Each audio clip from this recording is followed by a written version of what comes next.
From days of long ago, created by the cosmic legends of the universe,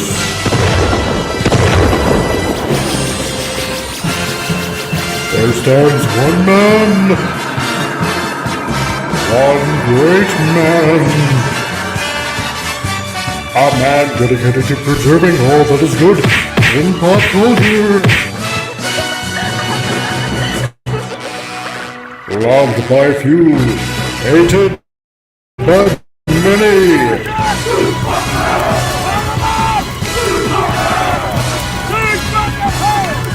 Alone in his fortress of awesomeness, he battles fearlessly against the wolves, the evil, the unjust.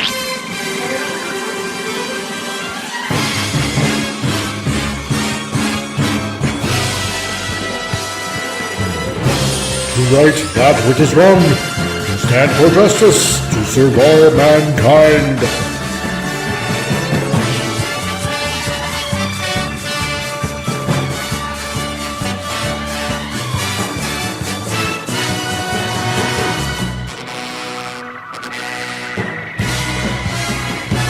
He is the one, the only, the Comic Relief Crusader.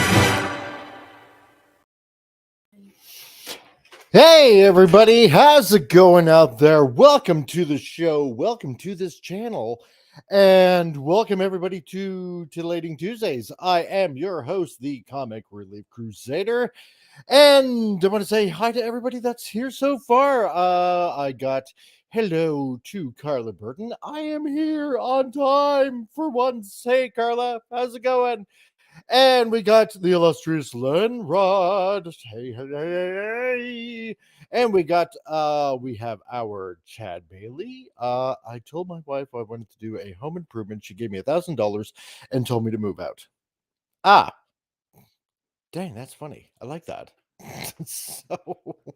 And we have, God, who else do we have here? You know what? I know I saw somebody else. Oh, yes. And of course, we got Christian Delorme. That is here as well. Hail to you, Christian. Nice to see you. And, well, I suppose we're at that time. See, now we said hi to everybody so far.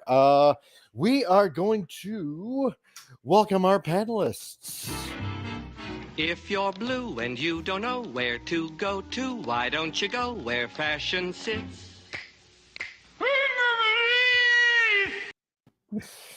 Pop Culture Republic, how's it going, dude? Hey, it's going pretty well. Is it? It is. Okay, good. Every day you're alive is a good day.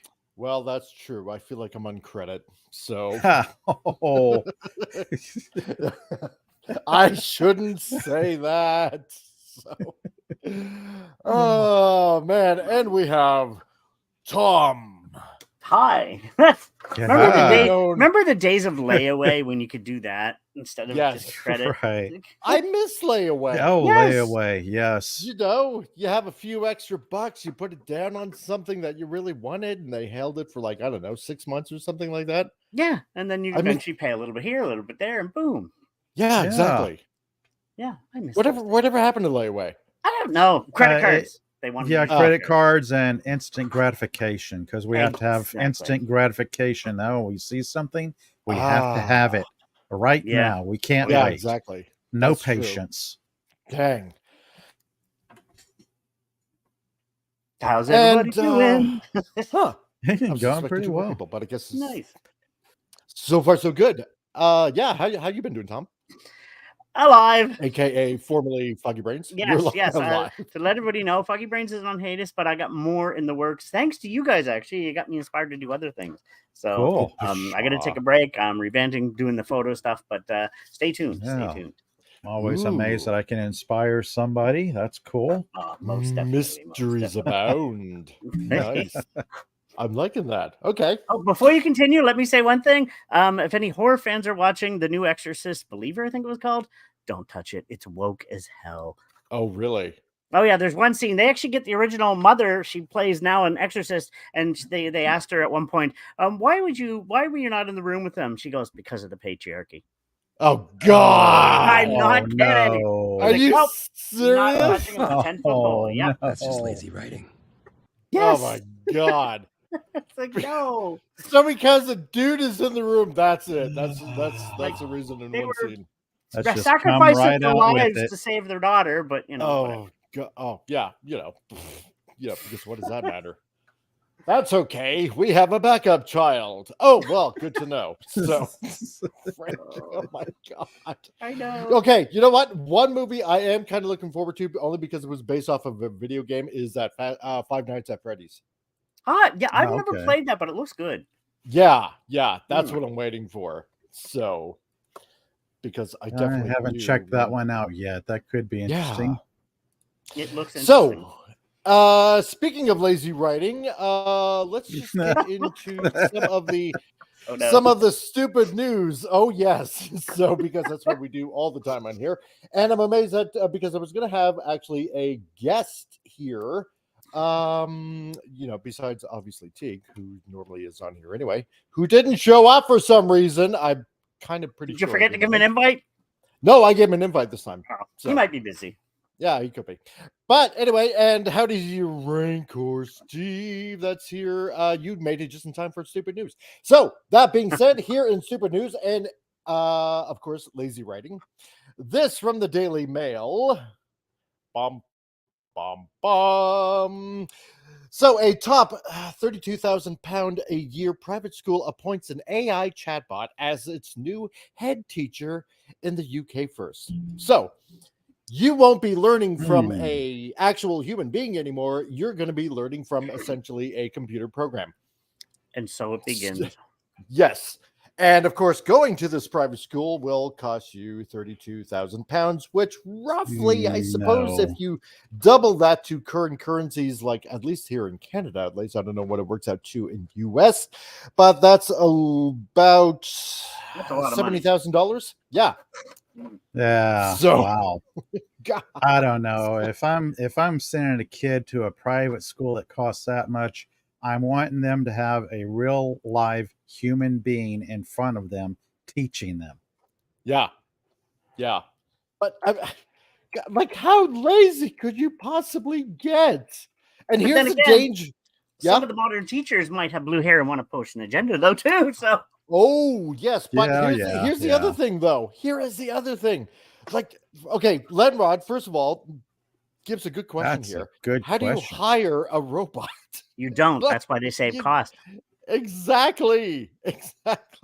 Like, well, you're not shelling out how much you'd spend on a real live teacher, so okay, robot Carla, could be free. Yeah, but on top of that, here's the thing, right?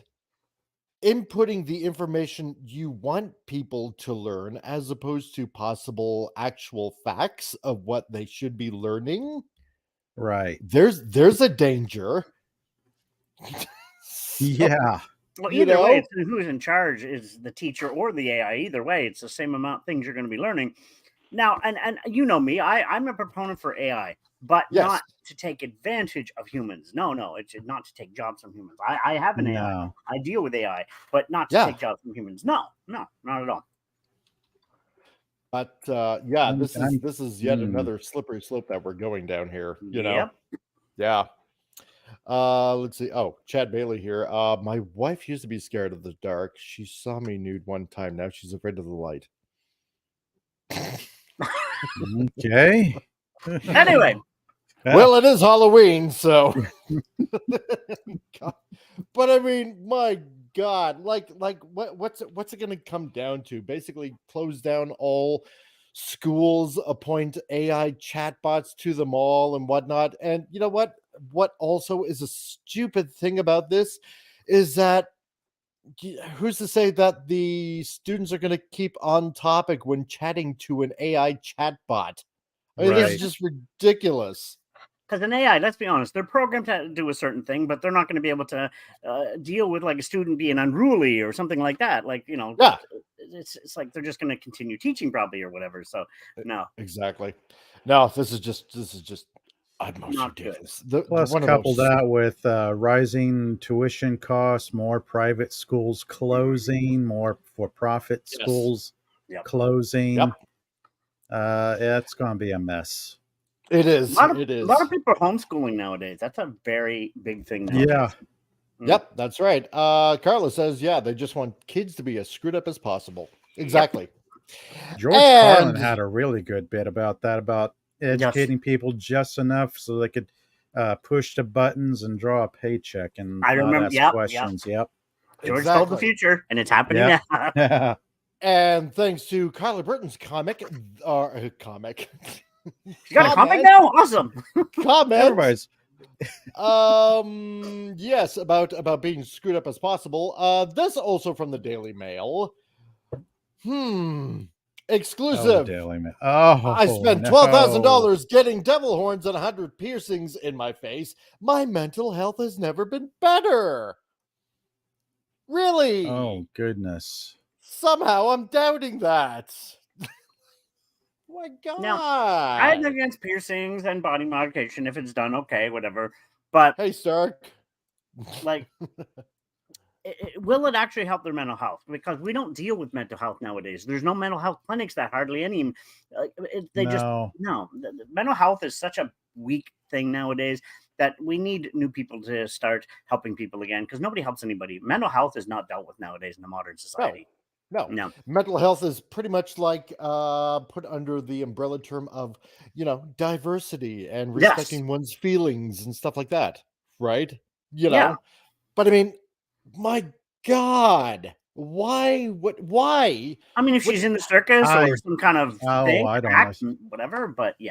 How is she employed? Because 20, 30, 40 years ago, if your hair was too long, you wouldn't get a job. No. I mean, we've come a long way. Exactly.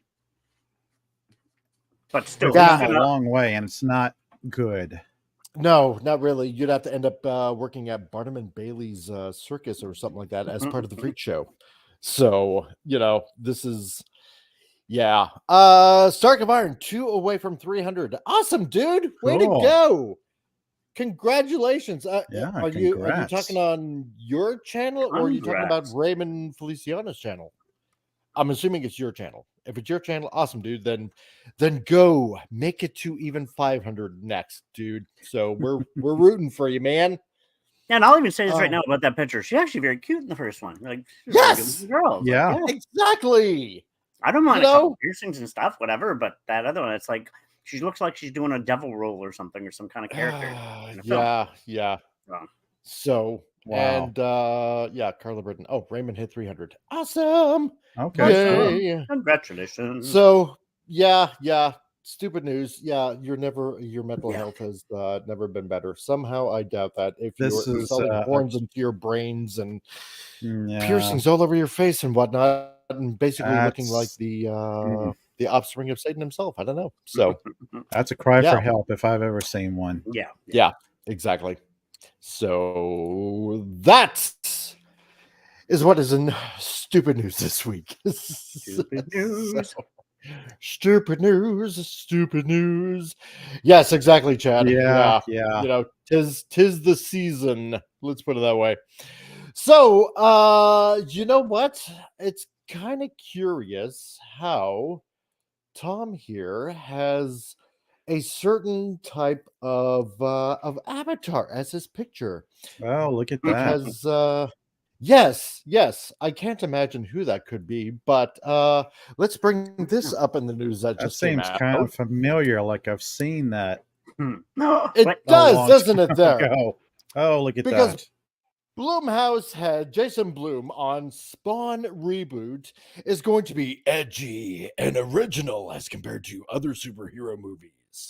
Oh, Todd said even beforehand he's going to be a horror film. That's what Todd has stated. Exactly. Yeah. Yep. So, just quite the coincidence that you had that as your avatar. Yeah. And how about talking about this because this news came out now. So now, if anything, Blumhouse has put out some pretty good movies lately because in the genre of horror and whatnot. It looks like they're going to be possibly doing the Spawn movie, the next Spawn movie and whatnot. So, so with this news article, here we go. Many wait with bated breath for Todd McFarlane's next Spawn movie, which actually he sort of kind of announced about 3 years ago at the Calgary Comic-Con, to which he even did say that he would premiere the movie at the Calgary Comic-Con when it was going to be released. So hopefully he does keep on that promise, because that'll be rather interesting if that does actually happen, if he does actually keep his word, because sometimes his track record has not exactly been exemplary. I will say that much. Yeah. So, waiting on bated breath for Todd McFarlane's next Spawn movie to finally get off the ground with the creator behind the camera. Most won't hold their breath, though, because we have all been hearing about this getting made for years with nothing to show for it. The film's chances grow slimmer each year, but the producer keeps his hopes high. So, well, that's what we're hoping. So, what are we doing here? It looks like a Spawn Batman crossover. That happened before. That the comic, actually, I have that one with Batman and Spawn. Yeah, years ago when Spawn was first coming out, but apparently this is probably new. So it says The Joker, the Man Who Laughs, Volume 1, Number 3, 2023, DC Comics. Variant cover. There we go. That's why. Interesting. Jason Blum, the founder of the prolific horror studio Blumhouse or Blumhouse, I'm not exactly sure how that is pronounced either way, relishes the opportunity to put his brand's edgy spin on the Image comic. He says, I'm going to bring the Blumhouse edge. It's going to be edgy and original as compared to other superhero movies. It's going to definitely feel like a Blumhouse version of a superhero movie, he told the press at New York Comic Con via Cinema Blend. Yeah. Blumhouse is celebrated for its bloody thrillers, supernatural horrors, and the updating of big franchises like Halloween. That one doesn't exactly turn out the way a lot of people were hoping, I will say, from my understanding. With that in mind, Blum sounds as if he is teasing a supernatural thriller that will focus on the hellish and adult aspects of Spawn in ways the 1998 film starring Michael Jai White failed to. That film is considered a failure, yet has its devotees. Yeah. I remember when that movie came out. Yeah. I have it on DVD. I still own it, but it's not the best. And yes, and Hell Gap After Dark, dude. Nice to see you here. So okay, so Blumhouse, it's not spelled Blumhouse. Okay, so it's Blumhouse. All right. Gotcha, dude. Yeah, like plum, but with a B. Yeah. Yes. So I'm guessing. Okay, good to know. Thank God. Sure. We have intelligent. Yeah, thank God we have intelligent people in our chat. So because I would have been screwing that up all the way. Me know how to read. So I remember when it came out in 98, and I don't know, I was just thrilled that there was like an Image comic that actually made it to the silver screen. Well, so Todd didn't really care for it either, I don't think, because he was there, but he wasn't as hands-on as he wanted to be. They had it censored and toned down. They hinted at Angela only for a second, but Angela wasn't in it, which drove me nuts because they only see her like a second. Oh, and the story had to be changed because they didn't have the right for Chapel, which was the guy who actually killed Todd. I was like, okay. Yeah, that's right. Because there was a little bit of a teaser because you did see one of those Spawn logo emblem as the earrings, right? So it's rather teased that it is Angela, even though it never does come out as Angela. And people don't know Chapel was his best friend in the war, but he's the one who was hired to assassinate him, where in the movie they couldn't mention Chapel because they didn't have the rights for that character, which he was a mainstay character, but whatever. So many things. Even back then they were running into rights issues. Exactly. So oh God, but that John Leguizamo as clown, I'm sorry. Damn. Just God, no, they You could have realize picked how anybody evil else. Clown is. He's a psychotic creature. Like they made him. I mean, yeah, no.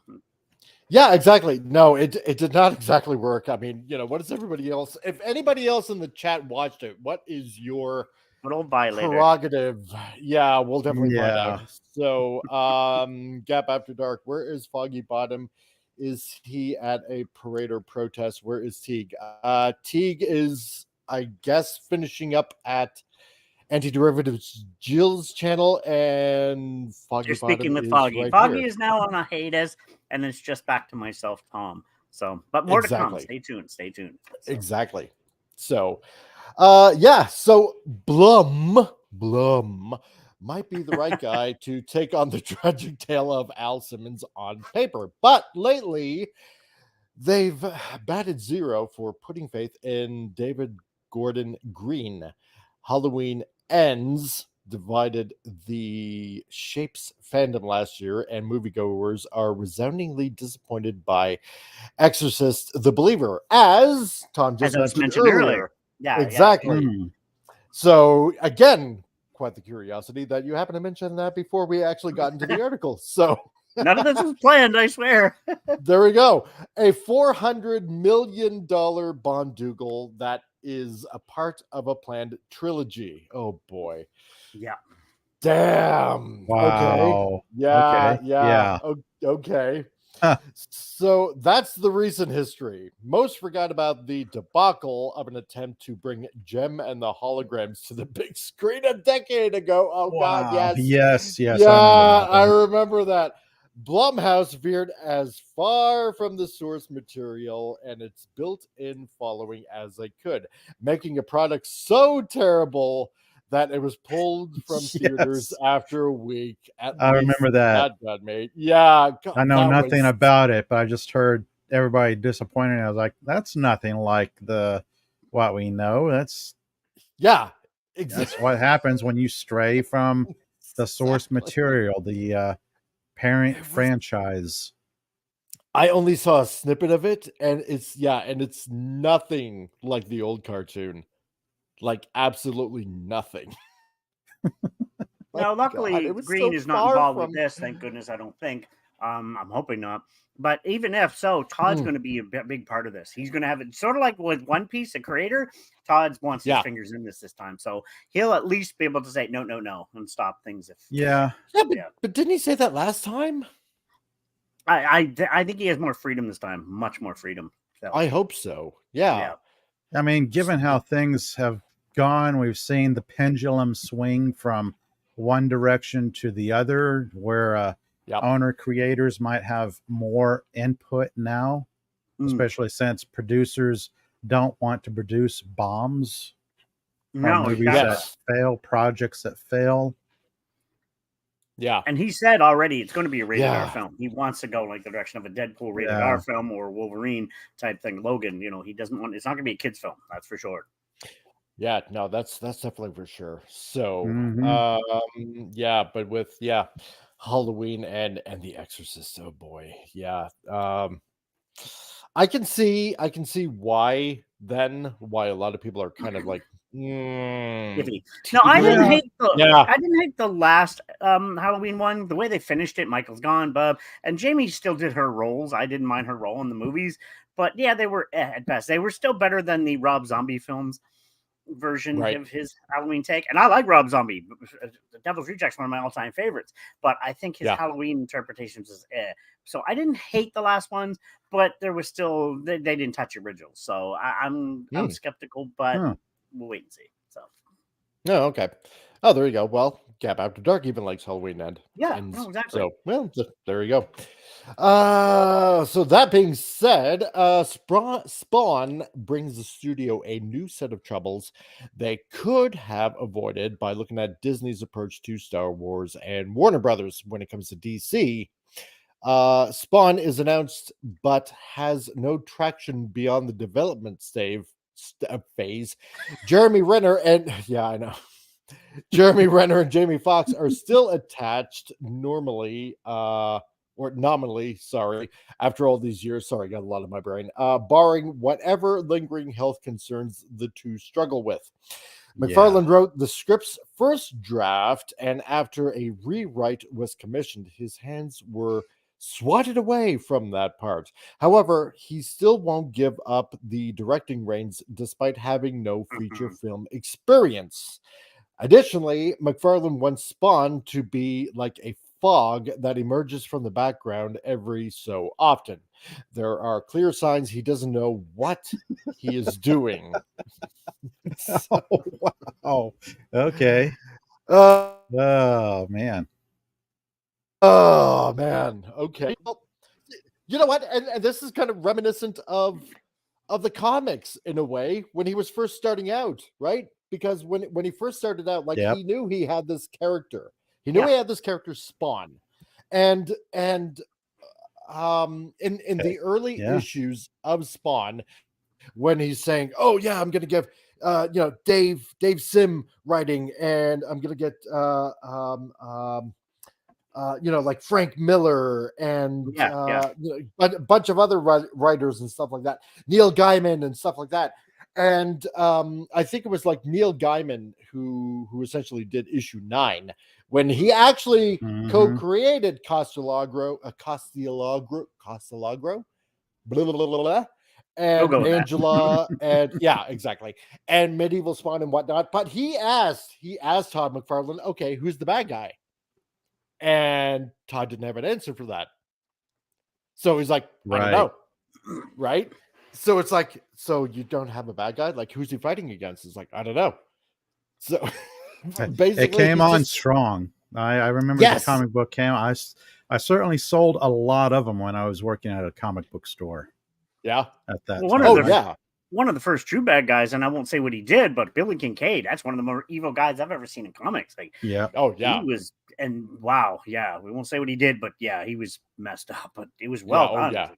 That's why this got to be rated R if you're going to have stories like that told. Exactly. Yeah.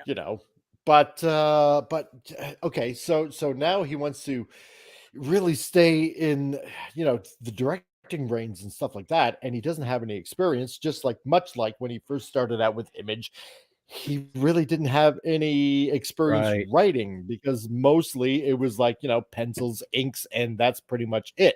He had an idea, he just didn't know exactly how to properly implement it. And if it wasn't for essentially Neil Gaiman introducing all these characters and kind of setting a bit of the lore, you could say, then the entire franchise wouldn't exactly have legs to stand on, really, which ends up leading to all these problems between the both of them many years later, which lasted many years in court and stuff like that. So but here we're now he wants to direct, but he knows nothing about directing.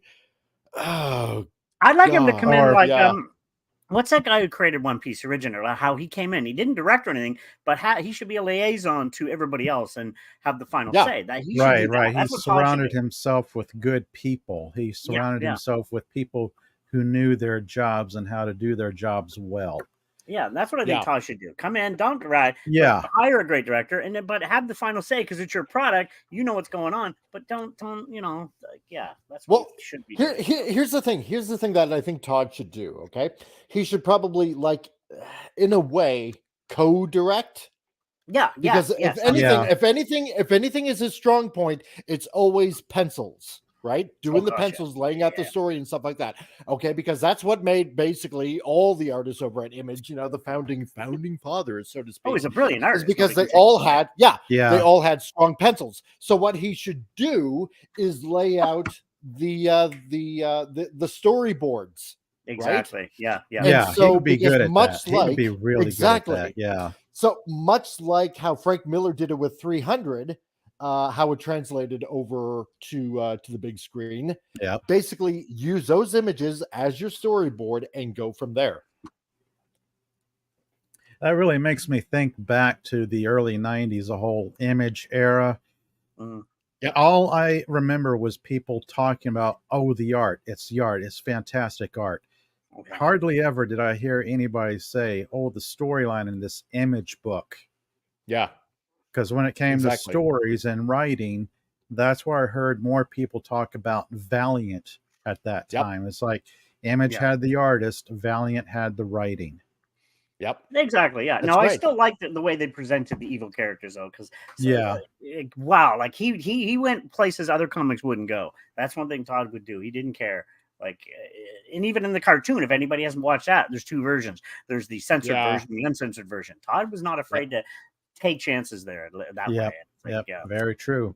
Exactly. Very true. So, but yeah, as of yet, the film has no concrete plans penciled in either. Although Blum proclaimed his prediction to comicbook.com of a 2025 window. So 2023 is winding down and the clock is ticking. So yeah. But I was wondering about that. You're right, Carla.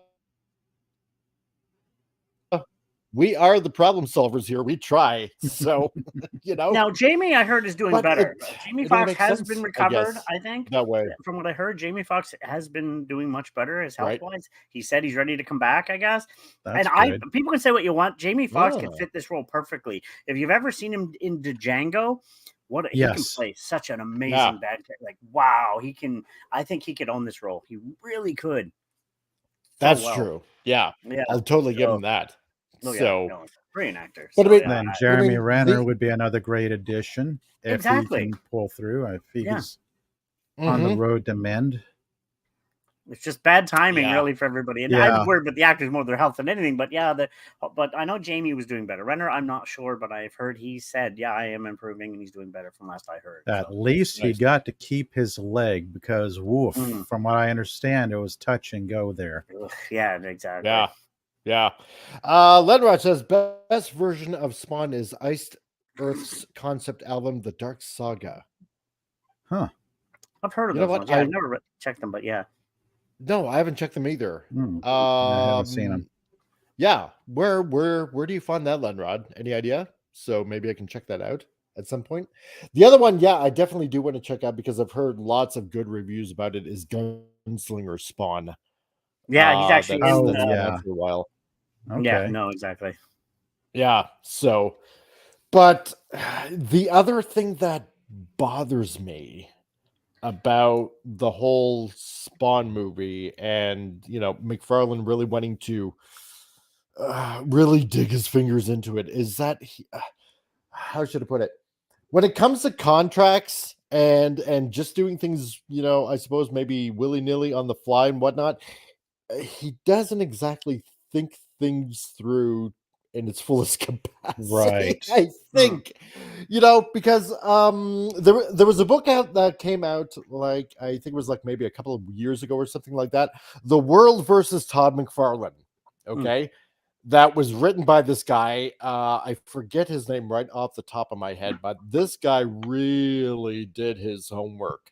Like, he got court transcripts and everything, right? And I mean, this all started with like one of the characters in his comic series in the comic issues by the name of Tony Twist, the character Tony Twist, the gangster. Yeah. Right? Yeah. And if anybody remembers anything about the Spawn lore, Tony Twist, gangster, really mean bad guy, Tom, so because you're pretty much invested in this, like a lot of people our age and whatnot, that's been pretty much like following Spawn since the beginning, And what ended up happening, there was a lawsuit first about that because there was a guy in the NHL by the name, and he went by the name of Tony Twist in the NHL. Yes. Oh, I think he derived that from there because Todd is a hockey fan too. So yes, Todd is a huge hockey fan.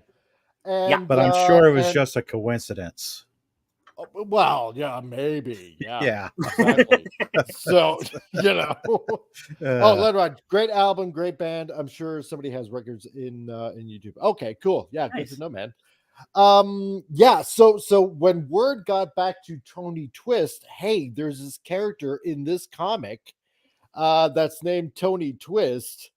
Like basically word got out to him about this, and I think even his mom was like, pretty horrified from what I heard and from what I read a little bit. And boy, yeah, he sued. Oh man, did he ever sued for essentially defamation of character? I remember that And lawsuit now that you remember it. I always thought it was stupid because there's more than just one Tony Twist in the world. To me, that was a little too much. He should have just like whatever. But I don't think know. so. Yeah. Yeah. But I think he got something like maybe out of the whole settlement and whatnot. I think he got something like maybe 7 million from it. He got a bit anyway. Yeah. I don't remember. Oh, he got quite a bit. It's a good chunk of change. That's the only thing about the Spawn. The only thing about the Spawn universe is there's been so many lawsuits and changing of characters. Like I said, Chapel was one of his best friends in the world, but it wasn't in the movie. Angela, which doesn't even exist in the universe, and that was his #1 nemesis / partner at one time. She's now a Marvel character, the daughter of Odin. So I mean, Todd sometimes with his lawsuits and how to keep his characters, it drives me nuts because it's like just like the cartoon. Angela was going to come in the cartoon. Actually, she wasn't, but the last season, no, she was gone. I think they lost her by then. So it's just. I think so because that lawsuit started. Well, first of all, Todd and Neil Gaiman had or Gaiman. I'm not exactly sure how to pronounce his last name, but I'm just going to say Neil Gaiman. Essentially, what it was is this, right? Because Todd McFarlane was saying, "Oh, I'm going to pay each of you, what was it, like $100,000 to write an issue of Spawn." That's what it was. And hail, Dadman! How's it going? Hello. At work, but listening in. Hey, Dadman! Hello. Awesome. If anybody wants to check out Dadman and his streams, yeah, God, it is fun. Right, very enjoyable to listen to. It is nice to see you here, Dad Man. So what happened? Yeah, Todd McFarlane, I believe it was like about $100,000 that he was going to pay like each writer to write an issue of Spawn, and that goes back to what I was saying about Neil Gaiman asking Todd McFarlane who's the bad guy, and he didn't know. And well, what's it all about? I don't know. So so Neil Gaiman basically laid out the right essential foundations. And so what was it? His lawyer, Neil Gaiman's lawyer or agent, whatever you want to call it, said told him, well, hey, okay, you're doing this work. Where's the contract? Do you have a signed contract? And he's like, no, I don't have a contract. I'm going to do this basically, trusting him essentially. And so it's like, okay. So, so the deal was done. He wrote, and what ended up happening is that McFarlane was like okay, any kind of related merchandise to the co-creation of the characters that you're doing, I'll basically give you what he called it is a love check, right? So of a certain amount, of a certain amount, so much money or something like that, every once in a while. And as a thank you for stuff that you were doing and stuff like that, right? And apparently these would come sporadically. Sometimes it would be like maybe a few months on end. Sometimes it ended up being like maybe a couple years or something like that since he saw the last one. And so all this merchandise was starting to come out. He's starting to see like his character Angela, like first, and remember there was an Angela miniseries that was out. Yep. And then like the character would end up like on Pogs, which actually didn't do really well, and video games and the statues. I get a lot of those. I get the 12-inch ones and the smaller ones, and exactly. And then if you remember the early Todd toys that come out, there was like the Angela toy figure and stuff like that. Right. Yeah. Remember the variant issue of the comic book with a model portraying the character.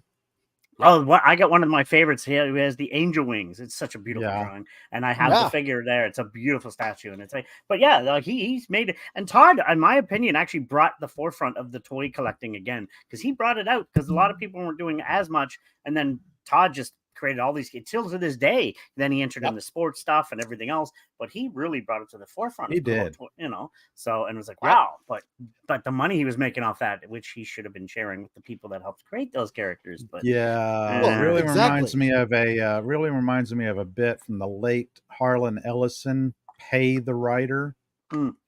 Great bit. And so what ended up happening is essentially his son, Neil Gaiman's son, started to take notice of this. It's like, hey, I'm noticing, your character or the character that you helped create, showing up here and there and whatnot. And I thought you were getting royalties from there. And that's what really made him kind of like stand up and take notice. It's like, huh, okay. Yeah, Mhm. where's my piece of the pie here, right? And that's how all this kind of stuff started. And then it went to like them meeting together. It's like, look, I want a contract, I want a contract, I want a contract, is what Neil is saying Yeah. to Todd. And it's like, oh yeah, don't worry, you can trust me, no problem there, Neil. I'll get a contract to you as soon as possible. That's kind of like how Todd talks, I guess. And so, and again, nothing happened. And so what ended up happening, because he was co-creator, Neil Gaiman was going to DC and he was going to Marvel, and he was kind of excited about all of this because he was wanting to do like a Batman Angela team up and stuff like that. He was wanting to do like crossovers over at Marvel and within DC and stuff like that. He actually had one ready for DC and Batman, all ready to go, and DC was on board with it, ready to go and all that kind of stuff. But the only thing that was held up was because of McFarlane, right?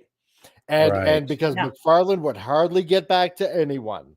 So yeah, it was extremely frustrating.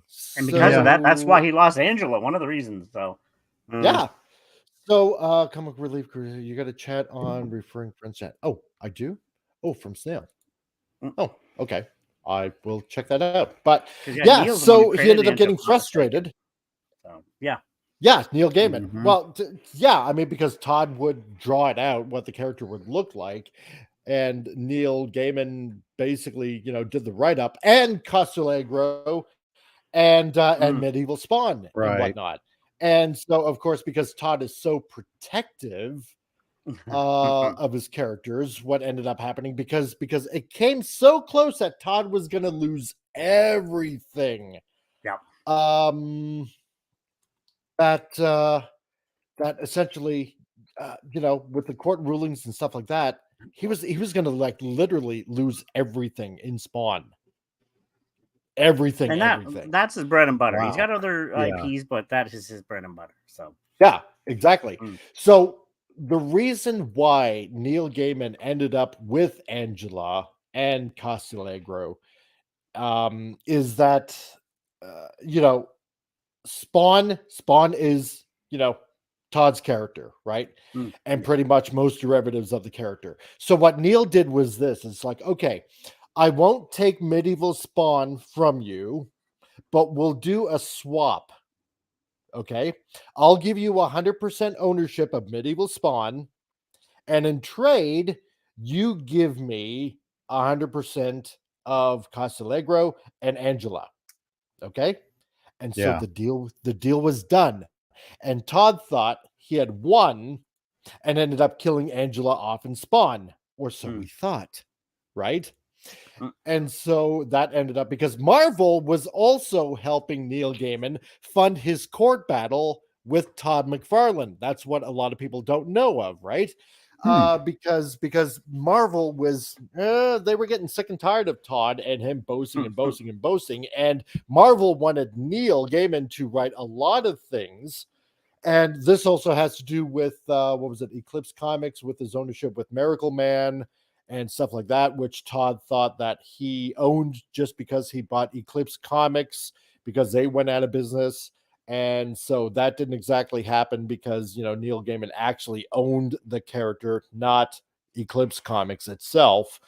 So and after that, he was all done with it. And with the court battles and stuff like that, McFarlane ended up having to pay him millions of dollars, and ended up saying, okay, you know what, Marvel, yeah, I'll write with you. Thank you for helping me fund my court battle with Todd. As a thank you, here's Miracle Man, here's Angela, you can have them. Yeah. And that's pretty much in a nutshell what happened. So, not to That's make pretty this all interesting. long and not to make this all long and drawn out, but if you read the book, The World versus Todd McFarlane, it's a very interesting read, and there's a lot of other litigations. So, and this kind of does tie in with, I suppose, the movie, because Todd likes to think that he can just plain old do all these kind of things, Mhm. and with I'm not saying he's a bad guy, sometimes, but he just sometimes no, I'm not saying either. No, he's a it little really makes me think of that sometimes cliched view that artists and creatives are bad at business. yeah. It's the old starving artist Later, Lenrod. cliche. Thanks for coming by. Exactly. I mean, just Sometimes true, But- sometimes not. It depends on the creative. Sometimes you do have creatives who are very good at business, but a great majority of time, the ones I've met over the years, they almost make it like a badge of honor, like they're proud to be starving artists. They slave away for the love of their craft, and they don't have Yes. two pennies to rub together. Yeah. A good analogy, if there's true. any wrestling fans here, I'll say this right now. Paul Heyman created a thing called ECW. The guy had one of the greatest minds in the business, but money-wise, he was horrible. So, and that's why that company ended up dying eventually, Yep. And it, just like Todd, that's why he's lost some of these. Like you said, he's got a great mind and a great art, but just business-wise, no, it's just Right. He needs a business manager, and he needs to surround himself with good business people, good trades and craftspeople, if he wants to create a cinematic universe based on his image characters. Yeah, it is. It's it makes me leery about the project if it's actually going to be, going ahead. Another thing, Blumhouse, maybe. Another thing gets me kind of curious is if they wait a bit, will they escape the so-called superhero fatigue? Actually, I hope so. That might be over good. with, because we're all getting kind of tired of bad flops one after the other, and it's not superhero fatigue, it's bad writing fatigue for me. But it just happens to be infecting the capes and cowls crowd, the superheroes. It's maybe given enough time for them to get this project off the ground, people may forget about the superhero flops, and they might give this a try. They might give it a chance. That's right. Movie going audience, if they market it as, say, a horror instead of a superhero movie or a superhero franchise, I could see it marketed as a horror or maybe an anti-hero, because the character's not your traditional hero. No, he's one of the first true anti-heroes. Like, he's not a good guy. I mean, the guy was Punisher. Punisher was an anti-hero. But exactly. I mean, he was an assassin for the army at one point. So it's like, so that's right. And Steve, thank you. Yes, if you guys can share and like this episode and whatnot, and spread the link, it would greatly help me out, because I am getting close to that 3,000 hour mark, which cool. I can end up getting to monetization soon. So it's yay, a lot of kick-ass work. And also, that's right, later on Ranko Steve channel, especially over at the Rumbles, go check out Manorama later on tonight, which should be at, if I'm not mistaken, 8 o'clock Mountain Time, which would be 7 p.m. Pacific, I believe. Steve, correct me if I'm wrong on that. So hopefully I'm not. And finally, one of the men of the hour, we got Time Roll Teague. It's about time you showed up, you bastard. Is it 1 o'clock yet? Oh, yeah, sure. It is. It's 1 o'clock somewhere. Exactly. In California. Everything was going fine until I found this. Yeah, exactly. Oh, that no. man's got a good suggestion. Do a couple of 24-hour streams. Oh, dear God, no. So, if you do a long stream, let me know. I will join you for that.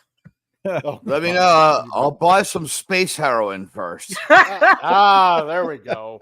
That makes it all worthwhile. So, Chad Bailey says, one time I was with my kid, I asked him if he wanted to go to the crazy house. He said, "Save my money. We will be home soon." Yeah, this is true. Oh, finally, and somebody that ends up coming to another late show. We have Shoki, the man, the myth, the legend, who does a lot of stuff in Gundam, and who, on occasion, I share a podcast with him called "And Now You Made It Awkward." So glad to see you, dude. Hey, Ranker Steve. Sorry about that. I literally just looked at the clock and went, "Oh crap!" because I was editing yesterday's podcast. You dirty bastard! I literally woke up at like 9 a.m. and I'm like, all right, I got time for 40 more winks. And then I woke up again like 2 minutes ago and I'm like, oh, I missed like 40 minutes of Mike's show. And I'm like, wait a minute. I think you started at 1 today. Yeah. Oh my god. Oh man. Oh god. Oh man. Yeah, exactly. I do want to thank Ranker Steve for invoking Happy Days. Correctamundo. Okay. Well, that's the reason why I have you. Morons! So, I have morons on my payroll! So, because, It's what true. else would it be This is like? true. So, yeah. If you paid us actual money, we'd be smarter. That's right. Yeah. Behind the dumpster, at LaGuardia Airport, $3,000. Paramount, make it happen. So, and hail to Killer Rabbit from space. I finally made it. How did you know what happened when I met George Michael? Well, I'm not saying who anything. you I have a know. story, but anyway, I'll leave that alone. Okay. So yeah, so that's pretty much in a nutshell, Blumhouse, and Todd McFarlane and Spawn. So yeah, so Yay. you guys just missed some interesting news. We're Yeah. making another Spawn movie. Oh, this is going to be interesting, though, because, like you said, Jamie Foxx leading it, I think he'd do great. If he keeps it on the horror front, No, like he said he Martin wants to. Sheen. Yeah, Martin no. Sheen is the ultimate bad guy for Spawn. He's only 80 years old. No. He's the same age yeah. as Harrison Ford. He's the same age as Harrison Ford. I say We we don't get talk about that movie. President Bartlett comes out and saves the day. It's a good idea. I'm on Yeah. board. Right. But let's just, right. but I mean, let's just use Charlie. He's about the same at this point, right? Yeah, exactly. I'm thinking so. So Yeah. God. You But, racist yeah. bastard! Let's use Emilio. Only a Oh! racist would say that. Yeah, of course you want exactly. Charlie. Oh, and while we're at it, let's just bring back let's just bring back the clown himself. No, So- stop it. Yes. Shut up. I am going to say that part of the Let's movie just I bring did back John enjoy. Leguizamo. So I enjoyed the clown, but then Right. like the part came where the toy fought the other toy, and then all of a sudden we yeah. went to hell and we talked about Malbosia for a while, and all the toys were standing on like fiery clouds flexing. And I was like, Yeah. this Yeah. movie fucking sucks, man. The movie Yeah, is Bad hard. representation Look, violator. wait, I got my one word review of Spawn. You ready? yeah. Wanda. Agreed. You notice how it rhymes with Martha. So Yeah, exactly. Like Does great it, quality though? movies like Man of Steel. By the way, this was also if a you casualty of enunciated- last night. there you go. That explains Yeah. everything. So yeah, let's just make yeah. sure everybody gets a load of Jim. that. Yeah. Good old Jim. Yeah, I wish Yeah. I had spent like $60 on good liquor instead of $30 on 2 huge bottles of bad liquor. Well, in this day and age, you have to economize. So But I mean, you can know, get twice it's, as messed up. Fucking Yeah, Biden, exactly, right? right? Yeah, exactly. Thanks So- a lot, Mr. President. That's how the Soviet Union fell. You know that? Great vodka shortage of 1988. But anyway, Oh, going on the God. last point before we continue here, on that part, one thing Right, I didn't like, right. what Marvel did is now they had the rights to Angela, and Right. that for a bit now. And what do they do with Thor? They have female Thor. No, you should have brought in Angela. She would have been a great character to bring Yes, in. 'Cause they own her exactly. rights for them. She's I a take great badass offense. character, really amazing. Her comics actually weren't bad, and like if you know the history of her character, she's awesome. Like you Yeah. had her rights already. You should have brought her in, and I'd like to see her in the MCU. Actually, don't now. They might ruin it now. But the older one, but in the comics, they don't seem to be using Angela the way they should be. Like she's with Tom, the Guardians right now. The way you have no respect for people dying of cancer who have a full head of hair and look absolutely great is just absolutely astounding here. For the beautiful people who have the last few days of their lives left, I apologize for Tom. I mean, Love and Thunder was a documentary about how people overcome a disease. And here you sit, making fun of me. You know, I damn thee, sir. A pox on thee. And hail to Igor that made it. So, that's how they wrote her, is the daughter of Odin. So exactly, yeah. Shoki, what have you walked into? Welcome, my friend, to this podcast. To this show. I don't know. Mike said, "Hey, you should join the show tomorrow," and I said, "Okay." No, it's a good show. I'm usually haven't just awakened during the show, but yeah, you know, you're gonna sit here and talk bad about Love and Thunder. I got a couple of things to say. I agree. That's exactly that's good. You know, we're gonna sit here and talk. We talk about Ahsoka? Huh? Oh no. Okay. You want to talk about Ahsoka? Go ahead. Okay. And we got the Snail Messiah joining in as well. Exactly. So, holy crap, we got a full house already now. Put so a fork in it. It's done. It's a Fuller house, Mike. Now get it right. That's right. By the way, Fuller is the traditional word for people who make colored dye out of urine. Is it? They were the only people you get a divorce from in the Old Testament. Hey, Snell. See, I entered this room and I heard such a chaos. And then it dawned on me, did I forget to shut the sound off on YouTube? No, I didn't. No, you did not. So, seeing how we were late on the commercial last week, and we just like to entertain people, we're going to be taking another brief commercial break here for everybody out there. And if you missed the commercial on Friday, well, then that's too bad for you, because I'm an arsehole, and that's the way I like it. So, on to the commercial. Save us, commercial break. Save us. Okay, hold on. Where does it hurt? My stomach. ちゃんと痛いけど痛い。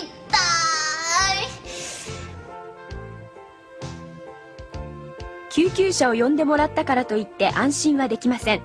しっかりと自分の状態を相手に伝えましょう。I have a bad case of diarrhea. 私はひどい下痢です。Yes. I have a bad case of diarrhea. I have a bad case of diarrhea. I have a bad case of diarrhea. I have a bad case of diarrhea. I have a bad case of diarrhea. I have a bad case of diarrhea.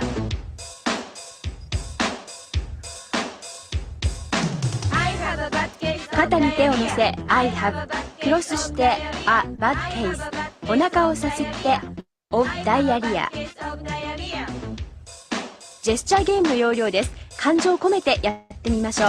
I have a bad case of diarrhea. I have a bad case of diarrhea.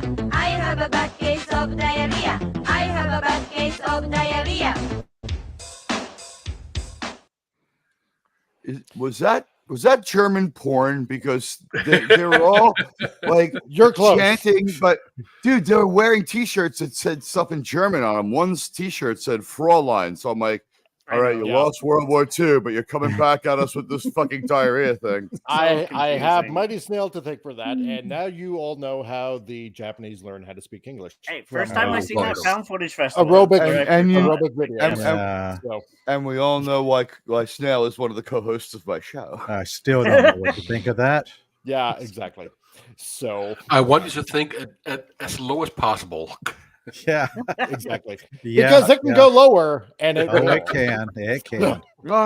Since I'm sort of drunk, it didn't affect me. I fell asleep drunk and I woke up drunk. I feel like Otis from Barney Miller. So I'm like Otis from Barney Miller. Wow. God.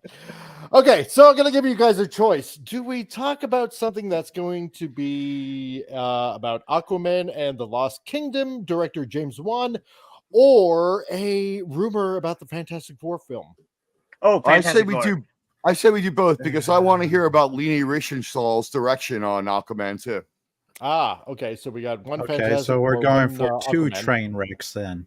Yeah, exactly. Yeah. Okay. Because let's slam these fucking trains right into each other. Because I'd love to give you guys the feeling of choice. If you can fit them both in, go for both. Yeah. Yeah. Why not? But I definitely get that Fantastic Four. Let's go for broke here. Okay, so let's do it in alphabetical order then, I guess. So Aquaman and the Lost Kingdom. How about that? Okay.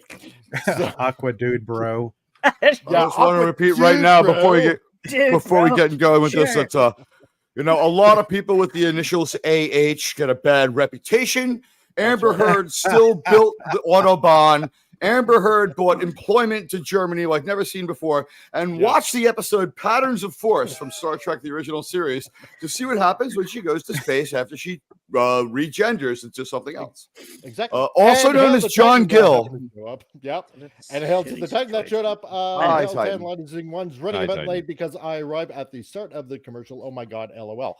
You are welcome. Anything to make got here in time more mushy than it already is. So got here in time for drunken hungover Admiral Teague. Dormammu, and that's the real Squid Game. Exactly.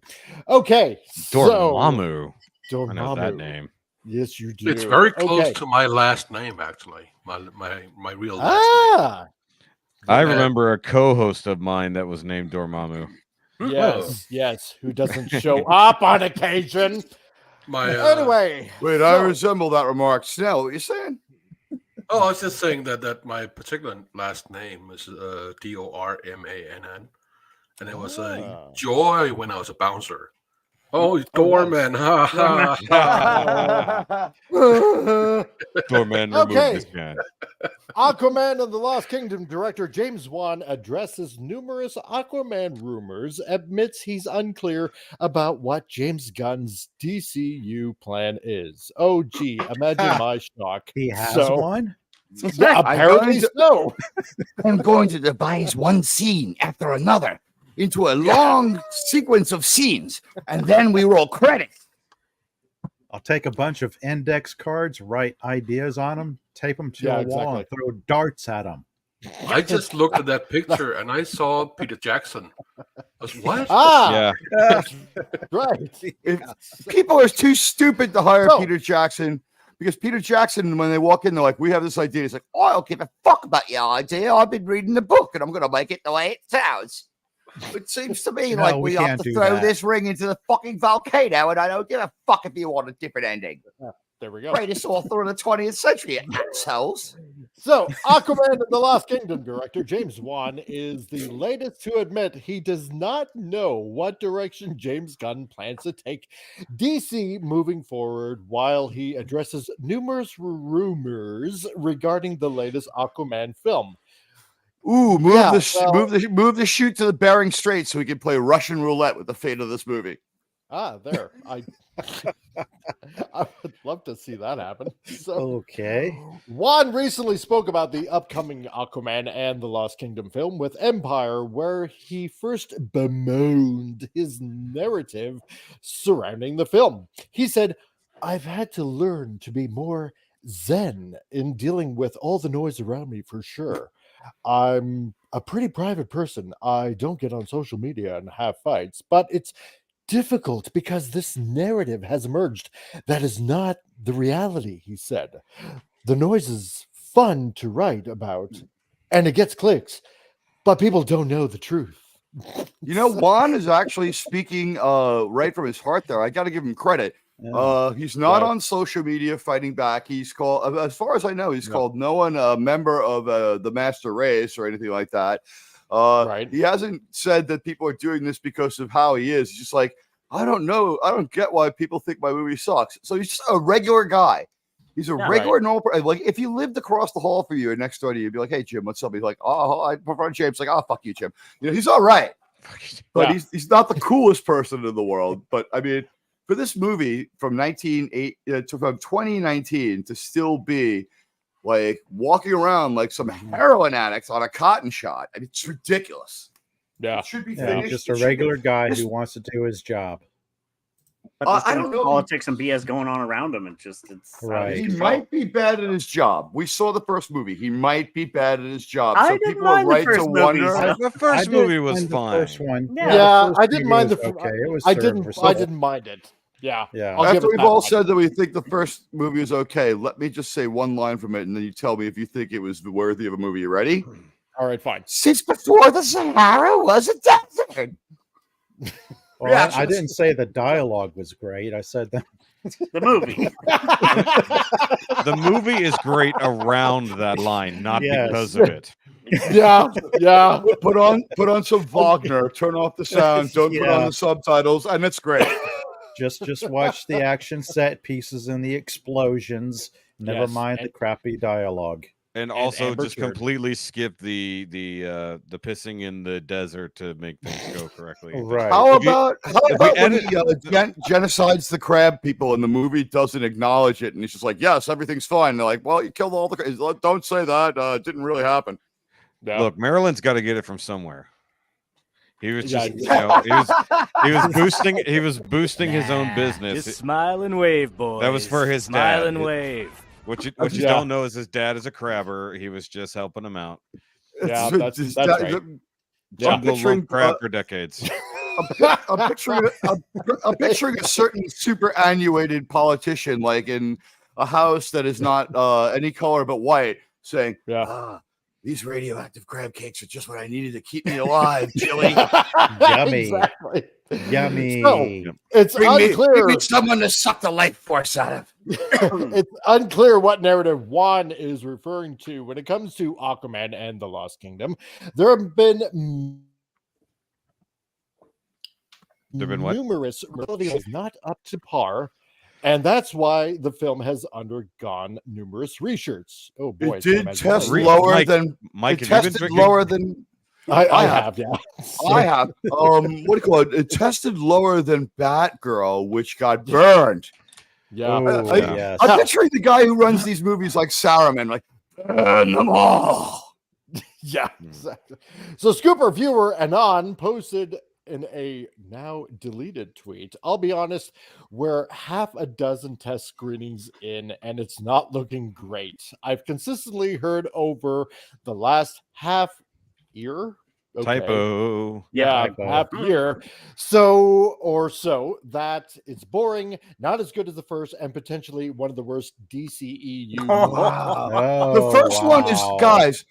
The first one. How we is all- that we all possible? agreed- Yeah, Hold we all on. agreed that the first So- one's all right. When we say it's like it's a C, so this movie's gonna be like a fucking D minus. First of all, Possibly. It's gonna be good an pun. F. Good This- pun. Yeah, Enor- yeah, we're running enormous- into Okay. we're Shoki. running into law of Yeah. diminishing returns here. After one movie, that is Yeah. one Fun. terrible law. That is. You got to try to break that law. I would like to Yeah. point out that statement could apply to any DCEU sequel, Pretty not much. even just this movie. It's basically the Or the exact Star Wars Shazam. sequels. The Star Shazam Wars sequels. sequel was pretty bad. the sequels. Yeah.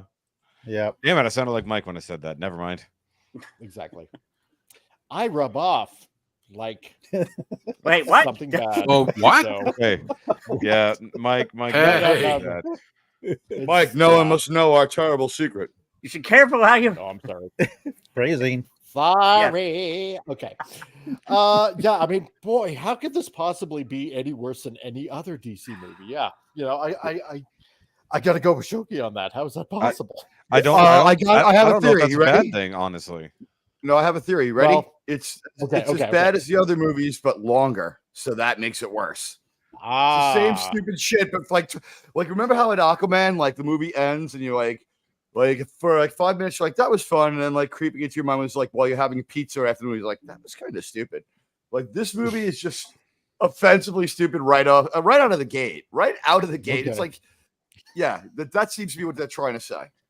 okay. Yeah, that does feel correct.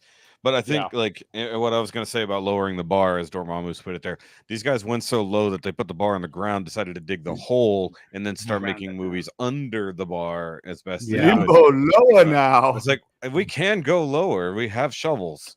But Yeah, but just exactly. but the idea, like we all know that it's not going to go anywhere. It's not going to be a part of anything. It's just going to be Jason Momoa doing more Jason Momoa things in a fake in a underwater Jason Momoa way. At least they've got better underwater physics than the Little Mermaid. So I mean, there is that. I think it's kind of cool that a 44-year-old man's a sex symbol, and that we're moving out the 30-year-old woman because she looks like hell. Have you seen the recent pictures of Amber Heard? Yes, she's gone downhill since the trial. Wow. Wait, hold on. Ranker Steve thinks that Mission Impossible 7 Part 2 might get changed to a new title.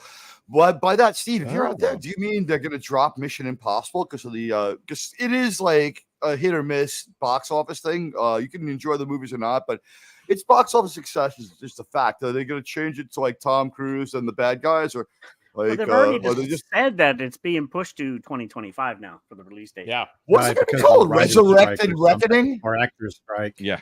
What are they going to call it? Resurrected Reckoning? Right? What was the last one? Possibly. Dead Reckoning? That seems pretty final. Yeah. Beating the dead horse reckoning. So people hated that movie too, which surprised me. I didn't see it, but everyone I talked to was like, you know what? I was going in there thinking it'd be like Top Gun, but it was like Mission Impossible 2. Yeah. I can't even I haven't seen any of them. It had Haley Chestwood too, so I don't know why people wouldn't like that movie, because she that's right. got assets, man. That was the only reason I wanted to see the movie, and I didn't even force myself to do that. Let's say those are the only two reasons you wanted to see the movie. I lumped them together. There we go. Yeah. Mush. So this was echoed by Scooper Big Screen Leaks, who wrote, "There's a reason," as it says right here in the tweet, "there's a reason I've been avoiding any questions about Aquaman and the Lost Kingdom. But since viewer Anon put it out there, it brings me no joy to back him up and tell you that the test screenings for this film have not been good. Really hoping is this still Wan James Wan? fixes this movie before December." Is this James Wan still saying these things? You know No. This is being said about James Wan. Okay. About him wanting to fix the movie. I do give him credit for admitting this thing and he did not say the fans are racist or anything. He was like, people don't like it. So as bad as that news is, if you like Aquaman, it seems like James Wan like either didn't hang out with those other woke assholes or he hit his head. Right. He's smarter now. That's a possibility. Hold on, I'm gonna hit my head into the wall so I can get. So what you're saying is he actually has standards now, or maybe he doesn't live in L.A. Or he has the best, or his agent lives in like Jersey, and he's like, "Look, man, we've been reading about this shit, and you people all look like a bunch of assholes. This entire coast thinks you. What do you mean, you people? Fucking outer space. Yeah, we mean you fucking woke bastards from Hollywood. Listen, I have a list of words you're not to use in interviews. Okay, ally. Okay, that's number one. It's very important that you say that you agree with people or you're their friend, but ally, that's just a bullshit term. All right, you're not going to say that. Male feminist. We've talked about this one before, Jim. You can't. I'm James. Fuck you. That's about it. Yeah. If only it went that way. I'm a male feminist by the standards of the mid 70s, when we just thought that we needed to make progress. Things could be better, and we're on our way. Thank God it's not like it was. No one feels that way anymore. Look at the show Mary Tyler Moore, and then watch She-Hulk. One show is 50 years old. The other show is She-Hulk. And the point of the fact is that I was going to say the other show is for 50-year-olds. Yeah. Mary has agency. Mary is the smartest person in her office without being an asshole to anybody. She never talks down or over talks anybody. She doesn't play fucking games. She's the one who gets like kind of like snitted at when Lou Grant goes crazy. But that show from 1970 showed a woman with technology. She had a typewriter, an agency, and the ability to do her own thing. And that show was supposed to be a comedy, and it was funny, and it was supposed to be at the news. So, geez, wow, people read the New York Times style guide and did research. The She-Hulk people wanted to make a show about feminism and have like applause handed to them. And what did you do but upset 49% of all human beings? There's a difference. That's true modern or old school feminism, and then modern day, what is it, feminism? So we're on fourth. I think we're on third or fourth wave feminism. Either way, it's all bad. Whatever wave I'm from, let's put it that way. Yeah, my mother had a job. My mother had a job and helped provide for the family. Like, we would have gotten by, but we wouldn't have taken vacation without my mom. All right, I think I know the name of the current wave of feminism. Really? Do you? I thought it was 7. Okay, fifth wave. Oh, pitch so wave. the fifth wave of there we go. bitch- Now we found out by the Titan, they'll probably do MI8 save spaces. There we go. That makes more sense. Oh, that's about, funny. the next movie. That's fun. Yeah. That's a good one. You know Yeah. what? The Titan Or I'll give it to you. Dormammu, Mission Impossible 8, failure to pronoun.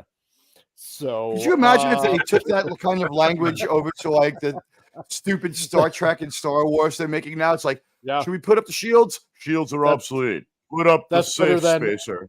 MI7 Put up the safe spacer. Nap time whippersnapper. Honestly, like if they went with MI7 Mission in the Impossible, wait a minute. subtitle, Mission Impossible 8, the Kang Dynasty.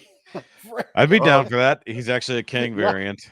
I'm okay. Yeah. Yes, do Mission this. Impossible 8. Jonathan Majors needs more roles. Look, we got. but he's not good at playing a retard. We've been watching Loki. Yes, he is.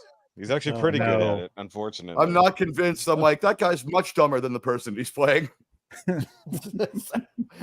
Anyway, I mean, Tom back on Cruise track, is still, sir. Back on track. Tom Cruise is still playing a 38-year-old. So I mean, Look, all I want to say is this: is when John Majors plays an idiot, it's like when Russell Crowe played a genius. It's like I don't quite believe this person has that intellectual capacity.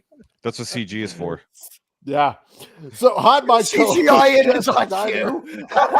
Also reported, I hear it's terrible. That's why Momoa is going to be Lobo going forward. Which But is they what he should can't- have been always. I know. Yeah, we He were talking about is that the last embodiment week. of Lobo. He should have been. Exactly. He should. But That's they- the role Finally he getting was a Sheriff Lobo born movie for. all these years after BJ and the Bear. I couldn't be more happy. I mean, BJ McKay and his good friend Bear. This is They a movie can't that say America that needs. yet because it would be a lame duck, and DC is hoping to wring another billion out of the box office. First one was awful too, so there's no use. No. I don't know if they'll make it. I advise you to hope you don't lose money. Try to Yeah. break even at this point. These apologies and these mildly worded, fearful statements are doing wonders for my goodwill towards the movie. To be honest, they're like, yeah, people say it sucks. He wasn't like, yeah, we fucked up the test screening and we held it in 1938 Dusseldorf and everybody was like seeing Heiling. Come on.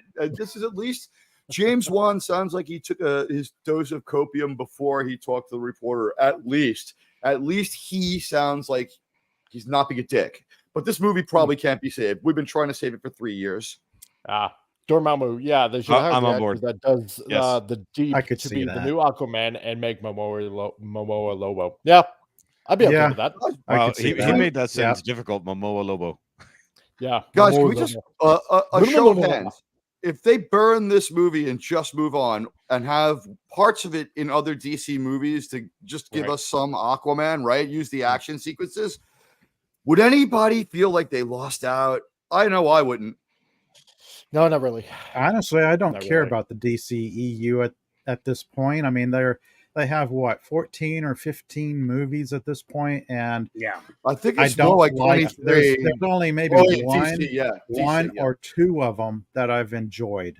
I think the one of only those is one- Wonder Woman the only 1. We'll have a talk after the show. No, the only one I'll that rip I that really movie for you in enjoyed was 10 the first Shazam movie. It was the only one that I've enjoyed so far. Oh, really? Yeah. I got to give you credit for that because, I mean, while Man of Steel and Batman vs. Superman bored the fuck out of me, they fooled me for a minute with Wonder Woman. I had to watch it again. I'm like, wait a minute.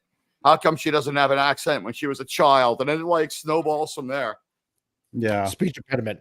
Yeah. Who jumps off a horse to fire an arrow and Speaking doesn't of- well, jump off the horse and slide across the ground and fire an arrow rather than just firing the arrow? Speaking of quickly, Gal Gadot, they announced that she is not coming back. So Yeah. the rumors were there. Again? but now that they officially announced, no, she is not coming back. She's in the military. She's been deployed. She's in the Gaza Strip with 2 Uzis, man. Don't fuck with her. She has the golden lasso of truth. I mean, That's right. No, I can't. She is IDF. That might be the reason. Yeah, She's IDF. yeah, that could be real. Yeah. But I And mean, if she you said, serve your nation, we salute you. We're not making fun or alluding to anything than the fact that this is an event that exists and we don't know it's not true. She well, has hold on. spoken of being an Well, IDF Gunn member. himself Go ahead. made that just recently. Yeah, what's that? What's that, Choki? But on top of that, she also has an evil queen to play for the next Oh, 5 that's Snow right. White movies. I think we can save that one. movie. I want to give Appion credit for this. He just said this right off the top of his head, and I missed it. You know, they could save that movie if they switch roles. Yeah. No, they couldn't. No, actually, I think I would have an appetite for Rachel Ziegler as the evil queen. Regular Steve, just have Guy Ritchie make a comic book film. You know it'll be badass. I'd be Probably okay right. with that. Yeah. Probably right. Yeah. I'd like to hear his idea, because sometimes he comes in and he's like, I didn't take my anti-idiot pill today. So you gotta get an Admiral Teague tier idea. But yeah, sometimes he really hits it. Yeah, if we get directors from that made 90s action movies and tell them, okay, Guy Ritchie do something today. Yeah. Guy Ritchie made the only movie where my date started crying during the movie. What were you doing to her? Nothing. My advice was that we see the transporter to the moon, Alice. I was right, even in my ignorance. We walked into the movie theater and she's like, I really want to see Swept Away. I really like Guy Ritchie movies. I love Madonna. And I'm like, yeah, I like those two things too. But I heard that this movie's really offensive and upsetting. And she's like, no, I want to see it. And I was like, the transporter looks like it might be a Star Trek movie. Let's go see that. And she's like, no, I don't want to see that. If it was an action movie, I'd say yes. If it had someone relevant, I'd say yes. But I don't want to see some bald asshole. I don't want to see some bald asshole running around. So during the movie, like Madonna gets graped. She gets graped. But then she's like, thanks for graping me. I liked it. And my date was like, this is so fucked up and weird. And I'm like, we should have saw the Star Trek movie. What the fuck do you want from me? So not only were the rumors about this film doing poorly with test screenings, but the Hollywood Reporter's reported in July that the film had It's undergone... not a real name. No, not really. Had undergone a third round of reshoots and declared it an almost unprecedented number. Kids reports also claimed early test screenings. God, I can't talk today. Early test screenings did not go well. Good thing you're running the show. I know. My timeline is not clear. From summer 2022 to the beginning of 23, The Lost Kingdom underwent 2 rounds of reshoots and several uninspiring test screenings. Guys, call Ridley Scott. He released the movie. It was out there for 25 years, and everyone's like, I like this movie, but the end is somewhat horrible because it's not like clear what goes on, and I'm totally fucking confused. So he's like, he re-releases the movie 4 times before he gets it right. Check out Blade Runner 1 and Blade Runner the Final Cut. 30 years of paid for tests. So just release this movie and be like, we're not done with the movie, but we're releasing the demo. I mean, George Lucas has been re-releasing Star Wars for 30 years. Exactly. Hey, the original theatrical release Blade Runner is one of the greatest. I got to be honest with you. I could talk about Brazil, because moviegoers had no idea what that movie was about. Back in April, I saw the re-release of Return of the Jedi. Right. And I have to be honest, the original Return of the Jedi as screened, actually the second version of Return of the Jedi as we saw in 1998. Okay. Maybe even one more improvement made that wasn't released and is only on video, because instead of seeing the actor who was originally Anakin, we see Hayden Christensen at the end. Yeah. Which someone started screaming at me for, and someone started screaming at me and called me a liar. They said, "Was Hayden Christensen in it?" I'm like, yeah, he was actually. And they're like, then you're a goddamn liar, because you didn't see the movie, and I know that you're lying to the tune of $15 just to be the center of attention, because there's absolutely no way Hayden Christensen was in that movie from 1999. And I was like, oh, you're right. Yeah, okay, so they did make one more change, but what I really the point was this. The Book of Boba Fett ruins the first half hour of the movie. It's like, oh, his plan is to throw him into the Sarlacc, that thing that Boba Fett got out of in like 1 minute. So what he wants to do is torture them before he has them kill him. Because if his plan had gone according to the way that Jabba wanted it, Jabba is now retarded, right? His plan was to mildly inconvenience our heroes. If Boba Fett could destroy that thing and get out of there in 1 minute, what would Luke, Han, Chewie, Lando, they would have destroyed that fucking thing, and in an hour they would have been back at fucking Jabba's palace with an ugly makeover. They would have, Luke would have force blown the door down, with no need for subtlety anymore, guys. And they just would have gone in there and deleted every single person, and they would have deleted Jabba, And they're like, well, we're an hour off our schedule, but let's head for Sauce to dock with the Rebel fleet. And the movie would have gone on exactly. And I'm just like, while we're watching this, like, big fucking deal. It's like feeding them bad seafood. It'll inconvenience them for like an hour. Nah. No jetpack. No jetpack. Guys, Jabba's plan really is, if you think about it, after Boba Fett, Jabba's plan, if it succeeds, is still really, really, really stupid. Okay, so go ahead about this stupid movie that's going to change the world. Let's talk about this movie again. Okay, let's go to the next big thing here. Sorry. His report claims that Michael DeLuca and Pan Abdi got involved with the film following Walter Hamada and Toby Emmerich's exits. In fact, it claims that a cut heavily influenced by Abdi tested poorly than previous versions. Thus, another round of reshoots was called for. Oh boy, more reshoots. It's going to be totally better then, right? Ever since you started the sentence, all I'm hearing in my mind over and over is, my name is Toby. Yeah. As for the main problem, Kit said one source informed him the issue of the story clarity has been an ongoing concern. Gee, really? No, can't imagine that being happening right now. Juan himself crafted a narrative that the film's story was constantly changing due to all the changes that happened during his production at Warner Brothers. Then he told The Hollywood Reporter in June, I've had to make adjustments all along the way. The DCU has been through lots of different versions, and one of the things that was challenging about this film was keeping track of what's going on.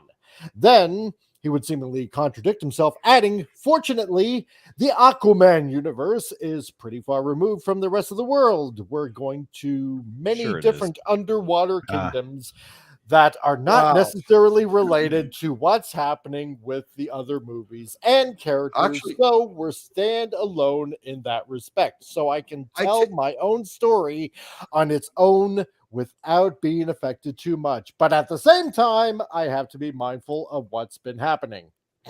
I take issue with the part where he first talks nonsense about how everything's changed.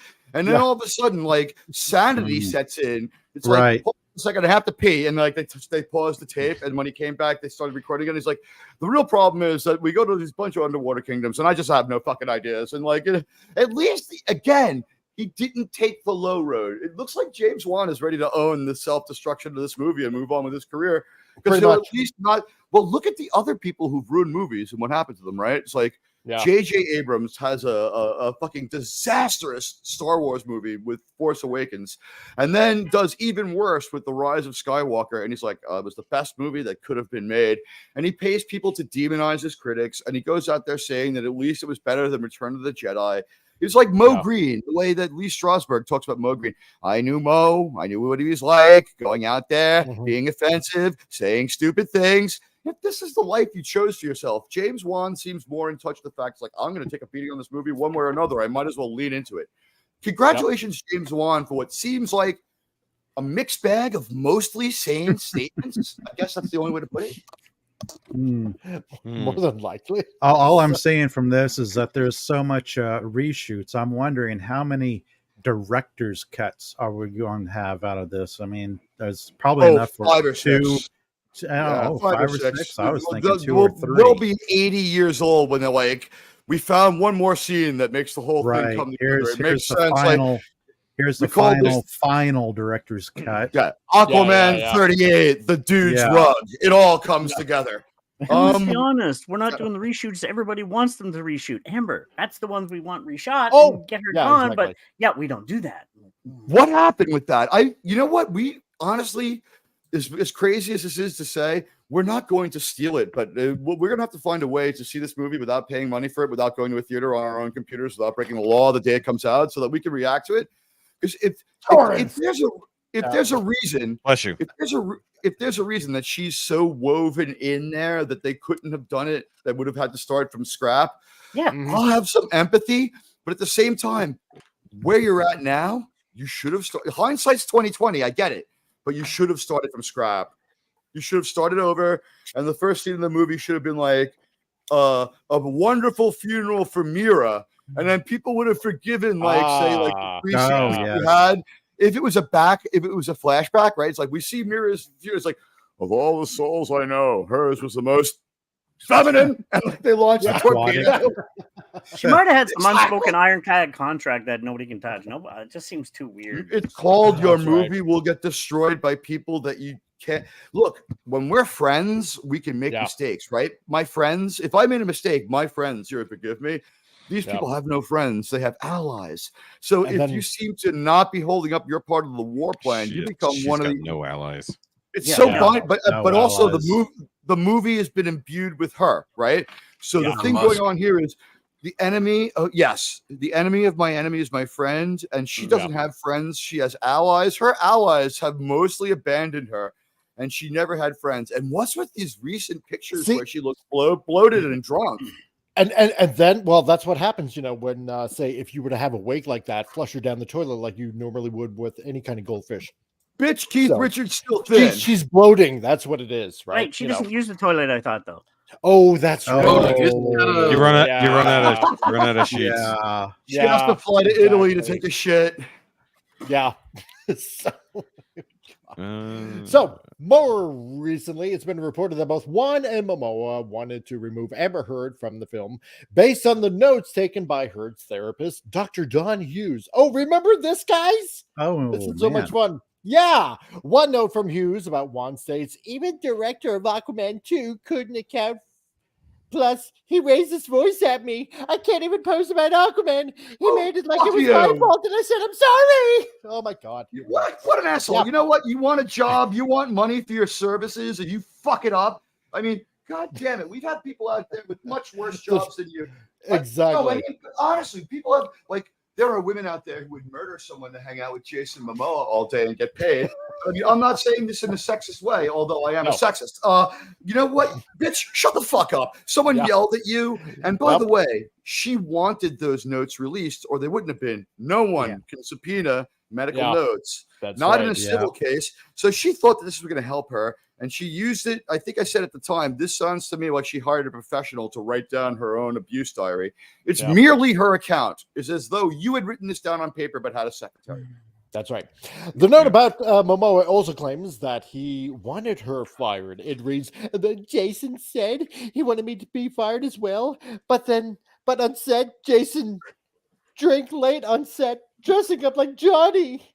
Had all the race too. Oh my God! Yeah, that's right. Yeah. Fuck you! You spend all of dressing up like Johnny. Oh my God! You spend all day at work making this movie, and you're in the 5th or 8th month of the 3rd round of reshoots, and somebody shows up in a festive mood, wearing an outfit, goofy. Maybe it was Halloween. He's being goofy, right? Like he came dressed as a pirate. And she's like, "You look like Johnny." He's like, "Wait, what the fuck is this bitch talking about again?" And by the way, my respect level for James Wan keeps leveling up with everything Amber Heard says. Like, he yelled at me. I'm like, I like that. It's like, he said I should be fired. I like that. It's like, it sounds to me like the guy's reasonable and just made a bad movie. There may be no more to James Wan than that. He's being cooler than Patty Jenkins about his failure. It would seem like. So, ironically, these therapy notes contradict one of Amber Heard's witnesses during the trial between her and Johnny Depp.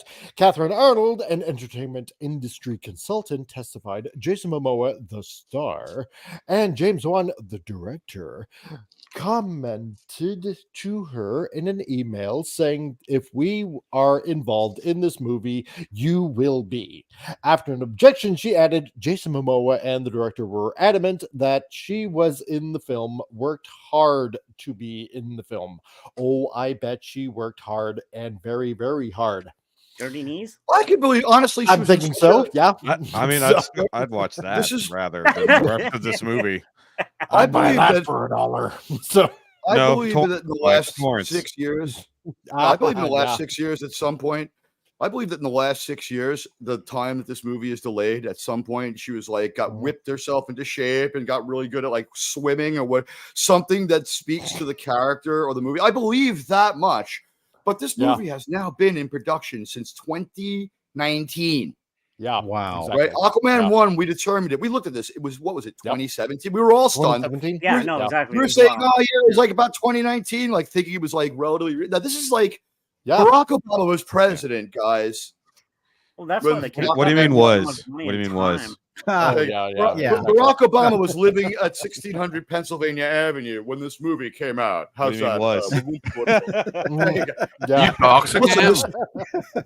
The same extraterrestrials are still running the planet. He's a 1600A. Yeah, that's right. There you go. Okay, so you know which job would be perfect for Amber Heard, though. She would go on that TV show Dirty Jobs with Mike Rowe. Oh, we made Amber do it for 2 hours to see how bad it was. All right, Amber, green glass here, brown glass there. Go for it. Oh, that would be great. Yeah. So you see, I got this brand of My Pillows, and it's been personally tested by Amber Heard. The most stain-resistant sheets that you've ever seen. The Giza sheets are just amazing. So they shed shit like nothing. How great would it be if late water in life off a dog's back? Yeah. I don't want this for Bill because I love him, but how great would it be if late in life, like William Shatner married her? So she was, her name was Amber Shatner. Maybe he has a son. Hold on. She could marry. She needs to be Amber Shatner Sheets. So we need somebody with the last name Sheets. Ah, there we go. Yes, you're right. Yeah. Yes. I'm sorry. I really fucked up. But yeah, you know what? What's with this recent wave of pictures with her where it's like she's trying to suck her skull into her neck? Have we seen these pictures, guys? She's dressed kind of like Russell Crowe. She's dressed like Russell Crowe. Her hair is a fucking mess. She's wearing like ratty ass jeans, like that look like she stole them from me. Like, it literally looks like she hooked up with me and had to borrow my clothes to get home. Could be. And her face looks weird. Yeah. Yeah. So later, she's definitely thicker than she used to be, by all means. Yeah. And wearing the Drew Barrymore, Russell Crowe unisex dirtbag uniform, blazer, greasy jeans, and like a fucking t-shirt. Sitting on your arse when you have no more work to go to, kind of. I mean, she hasn't had anything to do. So, you're talking to me like I'm a man who woke up drunk at 3 p.m, and I resent that. Well, but at least you're drinking it off. So, that. Yeah. I have decided to continue the drinking. Yes, there's bourbon going into she my was coffee. asked on the witness stand, what, if anything, did you do in all the record evidence? Did you see that the producer or Jason Momoa did not want Amber Heard in Aquaman 2? To which he responded, I did not see any evidence of that when asked. In fact, the opposite, correct? Arnold replied, correct again. So regardless, both sides are being honest, though, right? True. Both sides are being honest. They didn't want her, but they can't just go out and blurt out like, we need her fired, because the way she's like kind of turned her life into one rolling and, for that matter, burning lawsuit. Exactly. Hold on, I have a solution. What they should have done is just replace her with Mads Mikkelsen. Oh, if it works for Johnny, it'll work for Amber, right? Yeah. Or Rachel Zegler. No. Mads Rachel Zegler is Mira. Mads. We haven't seen Mads in a red wig yet and the green skin tight suit, but he was killer in replacing Johnny, so you might as well replace Amber with him. Why don't we use Phoebe Waller-Bridge instead of Amber? I wasn't going to go there, but I know. No. Have Mike's favorite actress out here. Go dead on arrival already. Yes, exactly. God. He might be referring to a narrative about studio interference, as he informed Empire. Look, I'm a collaborative filmmaker. I welcome people's thoughts and opinions, but ultimately I feel I have more than proven myself.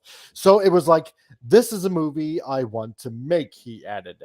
As for the numbers about reshoots, one stated, we probably did 7 or 8 days, which is nothing for a movie of this size. It just spread out because it's so hard to get your actors back once you finished the initial shoots. He even declared, let me translate that. Let me translate that. No one would be on the set at the same time as Amber. That's what that sounds like. I saw the movie Wind Talkers, and that seems like he's Wind talking about what really happened. He's like, well, scheduling's really hard because no one would be around Amber, and this movie is really difficult because I sent my second unit director to do it because I wouldn't be there either. I honestly, at this point of this interview, I'm starting to feel bad for James Wan. Yeah. I actually feel a little empathy. An entire franchise from a reshoot. He's referring to The Nun, and which came out of The Conjuring 2. Yep. As for moving Possibly forward, capable, but not with this idea. yeah, that might be true. As for moving forward with James Gunn and Aquaman, he commented, I haven't directed a third movie in the series before, so I'd be open to do another Aquaman if I got the same freedom I've had with these first two. Yeah, I'm not keep sure on what smoking direction that Gunn fucking- and Safran are going in, though who knows. I've learned to never say never, he concluded. Guys, does anyone think that the melting temperature of glass is too low for him to have smoked this much crack? How did he get that statement out there about coming back for another movie after this? Yeah. Holy shit. A quarter of your career, if you work for 20 years, has been taken up with this disaster that you have to film and refilm. And he's like, yeah, bring on 3. It's like, yeah, because I don't get you like 60 and you'll retire. James Wan, director of the Aquaman trilogy and nothing else. Yeah. Although I do believe he has this, I do It is believe he rather has the sad. skill to, I believe he has the skill to save some movies, but not this one. Mike, could you just scroll back a little bit? Look at that image of the, what is this, an alien vacuuming? I mean, what the fuck is this a picture of? Guys, anybody help me here. It's Black Manta, otherwise known as a Kirby vacuum cleaner. So that's popular minority Manta to you, you goddamn racist. Exactly. I'm so sorry, admonish me. So Juan is not the only one. Exactly. Yeah, Juan is not the only one who does not know what's going on with the DCU. Longtime DCEU producer Charles Rubin admitted he was confused about Gunn's plan back in August. He told The Hollywood Reporter, right now, they're really rebooting everything, and it's a bit unclear to me exactly how finite their desire is to use or not use any DCEU actors in the same role. So I'm not Jesus really Christ. sure at this moment. We're not really having any discussions. Yeah, Can no I be shit. honest? Take two troubled productions and mash them together. Like they say, there's very little appetite for Batman 2 with Robert Pattinson, right? Here we How'd are. the Aquaman movie Near start the- with a flash of light, and he's just at Gotham with Batman, and just run with that. All of this So is people- one hot Aquaman. mess. Yeah. All of this terrible. is How hot long mess. is Okay, Nobody because- knows what's going on. That This doesn't device bode looks well cool, for the though. future, any future of DCEU. The That more I device keep looks hearing cool. about this, the less Agreed. and less I find myself caring about this. Yeah. Because Agreed. let's Wait, we're pay supposed attention to here. care? Okay, because They want us to- exactly. They want us Because to when care. did James Gunn Why is announce movie? the lineup in the Yeah. whole new DCU that's going to be happening? Right? Yeah. With Creature Commandos. When did that happen? That was like Everything. what? Back in February, March? Right, Sure. but no one was under contract anymore. It had been years since a movie and Right. stuff like that. So, And so he if declared that anything, the he's first only movie got is this supposed to be coming movie. like next year around February, March. So if nobody knows what the hell is going on, what the fuck are they doing over at Warner Brothers? Don't make this Changing movie hands constantly. Don't Yeah, let this exactly. don't let this movie kill your future movies, guys. If you have to burn it now. It looks like it's going terrible, although I think this device looks cool. I guess it's the Octopus Time Machine, I'm gonna guess, but it looks kind of cool. Yeah. There you go. I have Yeah, no but idea. Black You know what? Manta will become person of color, gender neutral. Yeah. So That's hold on. the kind You of wanna- stuff you- that's probably got them into trouble. And I feel like maybe times have changed since the script was Yeah. written in 2018. And There they're we just slipping on ice trying to move away from this to a real movie. And it was just, it's a house built on sand. Yeah. Yeah, Showcase, for you sure. were In saying? this case, well, what I was gonna say, if you really want to save this movie, put it out on VHS. I'm honestly saying chop it up and parcel it out into your other. Chop it up and parcel it out into your other into another DC movie that's shaky. Batman 2 Everybody with knows Robert Betamax is Pattinson. the best format. Guys, there's a Laser river. disc, laser disc Yeah, all laser day. disc. Yes, Laser laser disc disc. all day. Laser disc. There we go. Yeah. There's a river in Gotham, guys. There's a river in Gotham. God. Yeah. I mean, A river runs through it, guys. the other option would be, okay, so don't put it out to theaters. Chop it into, I don't know, 6 45-minute episodes, you know, and call them Yeah. chapters. Yeah, I could see that. And put it in, I don't know, sepia tone, and just call it a day. You know, and have it That for is have it not- for rent for Give it $13. the Zack Snyder I'm not treatment. scoffing. I'm not scoffing at that, especially if and I know they can't have the courage for this because I'm sure all you need to buy is the first and last chapter and the middle chapter with a fight. So they have to have the right amount of chapters. But if the whole thing was say $10 to $13, withers to brisket, and they just threw in the deleted scenes and threw us like a 6-hour movie, and it was bloated and mid, $13 is still. I might not scoff at it. That's At home, You might have put forth the only version of this movie and the only way of sailing this movie that people care about or would indulge in. Because I don't see this as I don't want to sit in a movie and watch 2.5 hours of a piece of paper. They say a clean sheet of paper makes the best drawing. So you've made a complete drawing and tried your best to erase it, drew again, erase that. Like it's not murky. Right. Yeah. I mean, Tom, the problem is they folded it over. To say about that? That's what I want to see. Aquaman. This much BS go on behind the scenes even before release. Like I've never. And Batgirl even got canceled, and there was less talked about that. Like how bad was that to be canceled? And that was better. Yeah. So I'm like, Batgirl tested better. Yeah, exactly. Which is crazy. What is this? What is this going to be called? Like Aquaman before the pandemic? I mean, what's the subtitle? Because it's so old. Like how well? I feel bad for Jason on this one. Yeah. I mean, because I like Jason Momoa. I feel bad for everybody. Well, except for Amber. But I mean, like you could have. I don't know. It's just frustrating. Might even feel bad for her. This is such a garbage fire. I mean, that's not no reflection on my feelings towards her. This is a flaming, rolling car wreck. Yeah, which is impressive because it's underwater. Exactly. Yeah, precisely. That's the only thing they've managed to do that's impressed anyone. But yes. Yeah. Snail, any thoughts? I guess not. Okay. I'm here. Smells like Teague's putting that bourbon right in his coffee. I can sense it. That's what it is. That's what it is. Okay. So we'll we'll go a little bit longer here because I suppose that took a little bit longer than I thought. And we'll get right into the whole Fantastic Four thing. Oh no. We talked about this a little bit. DC to Marvel. Who's gonna flame out first? Yeah. On the podcast with Shoki. So about how nobody really wants to be part of the Fantastic Four movie, but a rumor that Fantastic Four film will feature a female Herald of Galactus. Oh, right, because what? Screw Silver Surfer and Norrin Radd and all that kind of stuff. So pretty much. I mean, he had one, so I mean, it's not like, now they go female Silver Surfer, sure, but if they just go with a different Herald, oh no. Yeah. Whoop de fucking do. Hey, go with someone who'll sell less tickets and toys. Okay. I'm confused as to why they want this to be their PR flashbang to start off the talk of this movie. Why do they even talk about it? It's like, hey, why don't you actually get closer to the real production, or I don't even know, writing of the damn movie, and then maybe talk about it, or wait till 3 months before it ever comes out and then start dropping trailers and we know fuck all about it. Sorry. Yeah. But like, I'm so tired of these 10-month leads for all the controversy we're going to get. It's just called Controversy, the movie. Remember when you sold it on the merits of a movie, not on how much shit you could stir around it?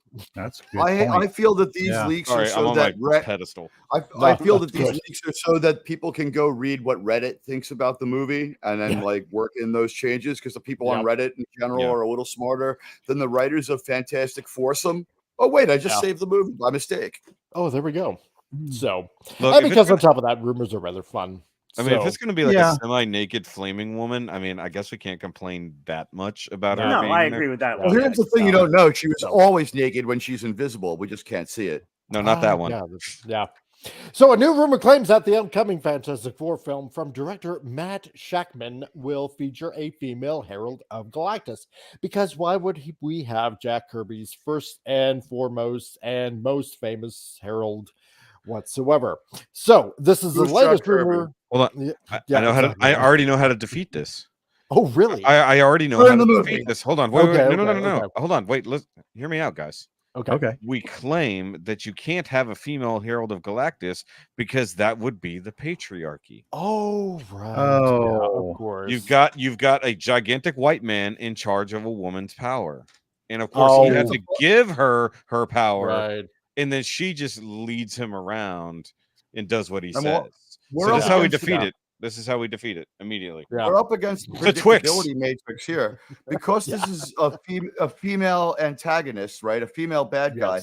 That means that we need an origin tale where it's a man's fault that she acts this way, and we feel bad, or we have to we have to reform her.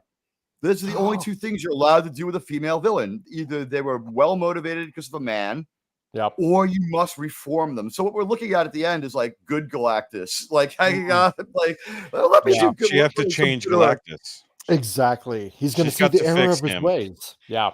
Yeah, am I right though? Is that not the rules that we've seen in these modern productions? Right? Yeah, if it's a female bad guy, Hallmark. It's someone else's fault. It's someone else's fault, or she gets reformed. Fantastic Four being a Hallmark movie. Oh my God, no! Fantastic Four. Yeah, can you imagine that now? Like a terrible movie. Yeah.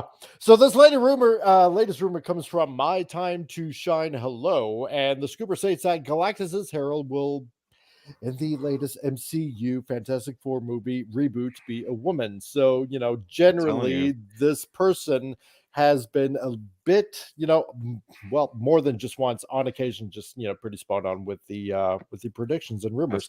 Is that Amber Heard as Sue? Oh, no, God, that's no. I'm sorry. No, I'm joking. It's not. But remember, Sue Reed is going to be the lead of main characters. That's right. Yeah, they're going to, because they've now killed off, everything. Killed off Reed. It is what it is. So this rumor, that doesn't hold up. The multitude of madness. That death is like not canonical to this. It is. It's going to be a different. It is now. I think they just get. Are we going to be living in the aftermath of his death? No, she's been held out. She wants to divorce him. So because the man held her down. Wait, Fantastic Four. That's right. Wait. When we get this straight, the movie Fantastic Four is about 3 people and a ghost. 3 people. Yeah. Even though Fantastic Four is about a family unit and all that jazz, but no. You watch. Hey, how's it going? What else is like? Does Johnny Storm exude water and freeze things? Like how turned on its head is this shit? There we go. Carla Burton has it. Trans Galactus. Yeah. Actually, that sort of makes sense a little bit. It does. Yeah. Your Fantastic Four movie about 3 people makes sense. Okay. Because every race views Galactus in their own image. So when they come to Earth, it'll be a trans Galactus. Yeah. That's true. The ancient Egyptians drew Galactus as a black guy. Look, this is the Transtastic Four. Or the Fantastic They. Either way, they're actually just all in one. There's not even 4 of them. They're all just in one. Zimzer. They identify as all 4 of them. Oh my God. Titan says great. A female herald means that she drags Galactus around by the nose, has to girl boss him through everything. Oh my God. Yeah, she's gonna be the smarter, better one. Like we also have the possibility that if she's the girl boss, when we kill Galactus, we have a scene afterwards where she's like, need to get a new Galactus and splits. Dormammu, I don't care about Galactus, but I can't get over it. Galactus sounds like a very different thing that you meant it to, Dormammu. It does. Galactus sounds like he's making everything very sticky and thick. Yeah, shiny, Jack Ryan. So I thought that actor does not eat. Why do I already feel embarrassed? Why am I already embarrassed for this movie? I know. This is so the rumor is not unheard of. Brady Bunch. So back in 2019, Mikey Sutton shared with the Cosmic Wonder YouTube channel that the Fantastic Four film would introduce Frankie Ray, aka Nova, which is a character created by John Byrne back in his Fantastic Four days back in, as Nova in issue 244. So the gist of the rumor is that Johnny Storm, aka the Human Torch, is in love, and he's in love with Frankie Ray, aka Nor, the former Herald of Galactus. Well, yeah, partially that too. Only if you're Chris Evans and back in the the other two Fantastic. Are they going to use Evans again, or has that been said that this will be Chris Evans? Don't know. That would be awesome. Yeah, but hold on, I just realized that would be somewhat cool. I'll admit I just had a realization, guys. It's the Herald of Galactus. Yeah. We're gonna get another Captain Marvel commercial. Yes. Introducing the Herald of Galactus. Oh, crap. This movie could be horrific. I love Yes, this so exactly. far. Let's Yeah. let's have all the bad ideas, please. Exactly. This movie already has traumatic brain injury. It's a Fantastic Four movie about 3 people. Okay, moving forward from there. So our title's a lie. Yeah. Fantastic 3. We need a safe space. Yeah. The Cosmic Wanderer explained, according to Mikey Sutton and his sources, the man on fire is in love. Johnny Storm has fallen for a new girl, a gorgeous redhead, because, you know, we're going to have actually, hopefully, maybe some ginger representation, known as Frankie Ray. And yeah. But I salute them for not making the flaming guy gay. Yeah. He continued, according to Mikey, one of the priorities for Marvel Studios when they debut the Fantastic Four onto or into the MCU is to flesh out the characters in ways that Fox didn't do. To this end, the Cosmic Wanderer stated, the scoop goes on to say that there are several decades of comic books that Marvel Studios will pull from. Well, no crap, because we've been saying that for years at this point. No, we hate when they do that. Well, yeah. We hate when they do that. How dare you? We pull the from- fans have been saying, you know, you got tons of that kind of stuff. Pull from They this cherry one pick. comic. Yeah, pull from this I comic hate it only, or else I less. hate it. Exactly. I hate it less Right. if they didn't skip over the good stories to go to the very worst ones. It is terrible They when cherry they do pick that. all of the ideas they want to recycle. That's I've never seen as terrible an iteration of Moon Knight as I saw in that show, and that was just that like show was the horrific. worst. I disagree. Yeah, the show about ISIS or whatever. I Yeah. disagree. Well, you can or disagree with the characterization of Moon Knight, but don't tell me that show was really about him. So they're know what thinking it of was building up Ray as Johnny's dream girl, his Mary Jane, if you will. The Fantastic Four is still in early development. Well, of course it is, but Ray is on their radar. I mean, development hell. They left the word out there. Yeah, exactly. After the Silver Surfer is introduced as the Herald of Galactus, it is the job that Norrin Rad doesn't have for long, of course. Because if anybody knows anything about the comics, and especially what happened in Fantastic 49, 1551, that he just gives up after basically finding his humanity again, and I'm talking about Norrin Rad as the Silver Surfer, and therefore rebels against Galactus. So he goes on to detail that Silver Surfer and Galactus will be introduced into the MCU. However, the Silver Surfer won't remain. I got a bold choice. Yeah. I got a bold choice for Galactus. You ready? He has acting experience. You ready? Well, celebrity. He hasn't worked in a while, so his price tag will be low. What do you think of this? OJ. OJ as Galactus. He didn't get a chance to play Terminator. We can get him in this. No, it could be Norrin Rad. This way, if the Nordberg. This way, if the movie crashes and burns, they could just be like, "Well, I mean, you know, we tried to give OJ a chance, and it just killed the movie." I mean, build in your excuse now because this movie's on fire. I mean, you know, kill a movie, kill a planet. You know, I mean, So Galactus it leaves work behind for a book point? after every planet said, "If I did it." Exactly. Wait, well, Mike, no, it'd be his one gauntlet. line. Yeah, it'd Mike, be the his way you gauntlet, delivered that actually. one line, like I Yeah. thought you were gonna go into like a song parody of like in the morning, in the evening, like kill a movie, you destroy a franchise, ain't we got fun? So Exactly. it's what the hell is going on? These poor people who made part of this movie and got stuck finishing it have been circling for like an hour. Yeah. But so as Snell, we're yes. reading- yeah. Carla, yes. Yeah. The Silver Surfer won't remain the Herald of Galactus for long. In fact, Frankie Ray will replace Norrin Rad as the Herald of Galactus, adapting John Byron's Fantastic Four comics in the 80s, which actually I would recommend anybody, if you can find them, go buy them because they are a wonderful read. So hold on. Let me pause here for just a second. They've Sure. already said that they're going to introduce Galactus and Silver Surfer, but then within a very short amount of time, just go ahead and replace the Silver Surfer, at least as a herald, not necessarily getting rid of the character. So they've already told you, one, spoilers for this chunk of the universe they're attempting to build, and then two, they just said, hey, by the way, we're just going to skip all that development for Silver Surfer. We're just going to go ahead and get bad on the outside. Yeah, because it's more important that we explore the character development. Oh, Titan's got Frankie it. Ray. Titan's got the answer over there. Hold on. There you go. There you go. Yeah. Titan says, Lizzo. I mean, that's the only way you can go. Save on special effects. Exactly. I'd be No, okay with she that. had a mechanical arm. Or actually, she we've seen how she looks in yellow. She could just be Nova. Ah, there we go. Round like the sun itself. Representation.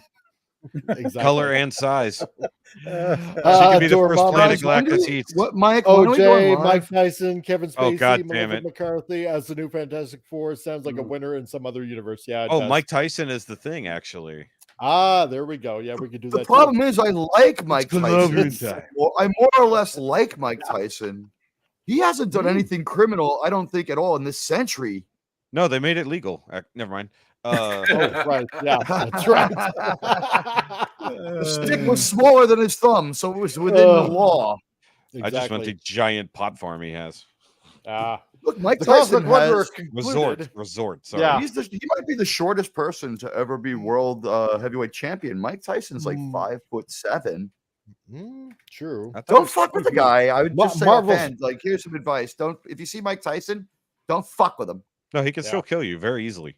Oh yeah. He's still That in and the shape. Pope is Catholic. Those are two things to keep in mind. One, if Still you're hanging out fighting with you Mike on. Tyson, slowly back out of the room, because I feel like if I was in a room with Mike Tyson within an hour, I would be dead or he'd be fucking me because he's that weird. But there we go. But then the Pope is the same problem. Yeah. Yeah. Yeah, exactly. So, Marvel Studios wants to make her soar as sorry, a Catholics. cosmic power, one that could provide a challenge for even Captain Marvel. Oh, of course. Not anymore. Of course. The bestest ever. Yes. So how you about have this to one, have guys? the Captain two Marvel bestest versus ever. Justin Trudeau. Oh God. Yeah. I don't know who'd win out of that one. Jeez. You know, just perpetuate Oh. stereotypes about Latinos and make one a bad guy. Yes, because you can't give Norrin Rad that kind of run for her money whatsoever. No, you can't possibly do that. You're gonna imprison him on Earth if they even go in that direction, because of what happened when he betrayed Galactus. Exiled to Earth for quite a while. But no, let's make Frankie Ray, Nova, basically on par with Nova, because she's whamming and all that kind of stuff, and that has to happen. Forget it, forget Norrin Rad, being old man, that he is and whatnot, giving Brie Larson a run for her money as Captain Marvel. Well, not anymore. Yeah. Well, yeah, exactly, not anymore, because He'll she give, doesn't he'll want to do give Captain some Marvel Captain anymore. Marvel a run for her money, his money, their money. Yeah. Their So- crypto. They them's money. They them's crypto. Yes, Yeah. yes, they them.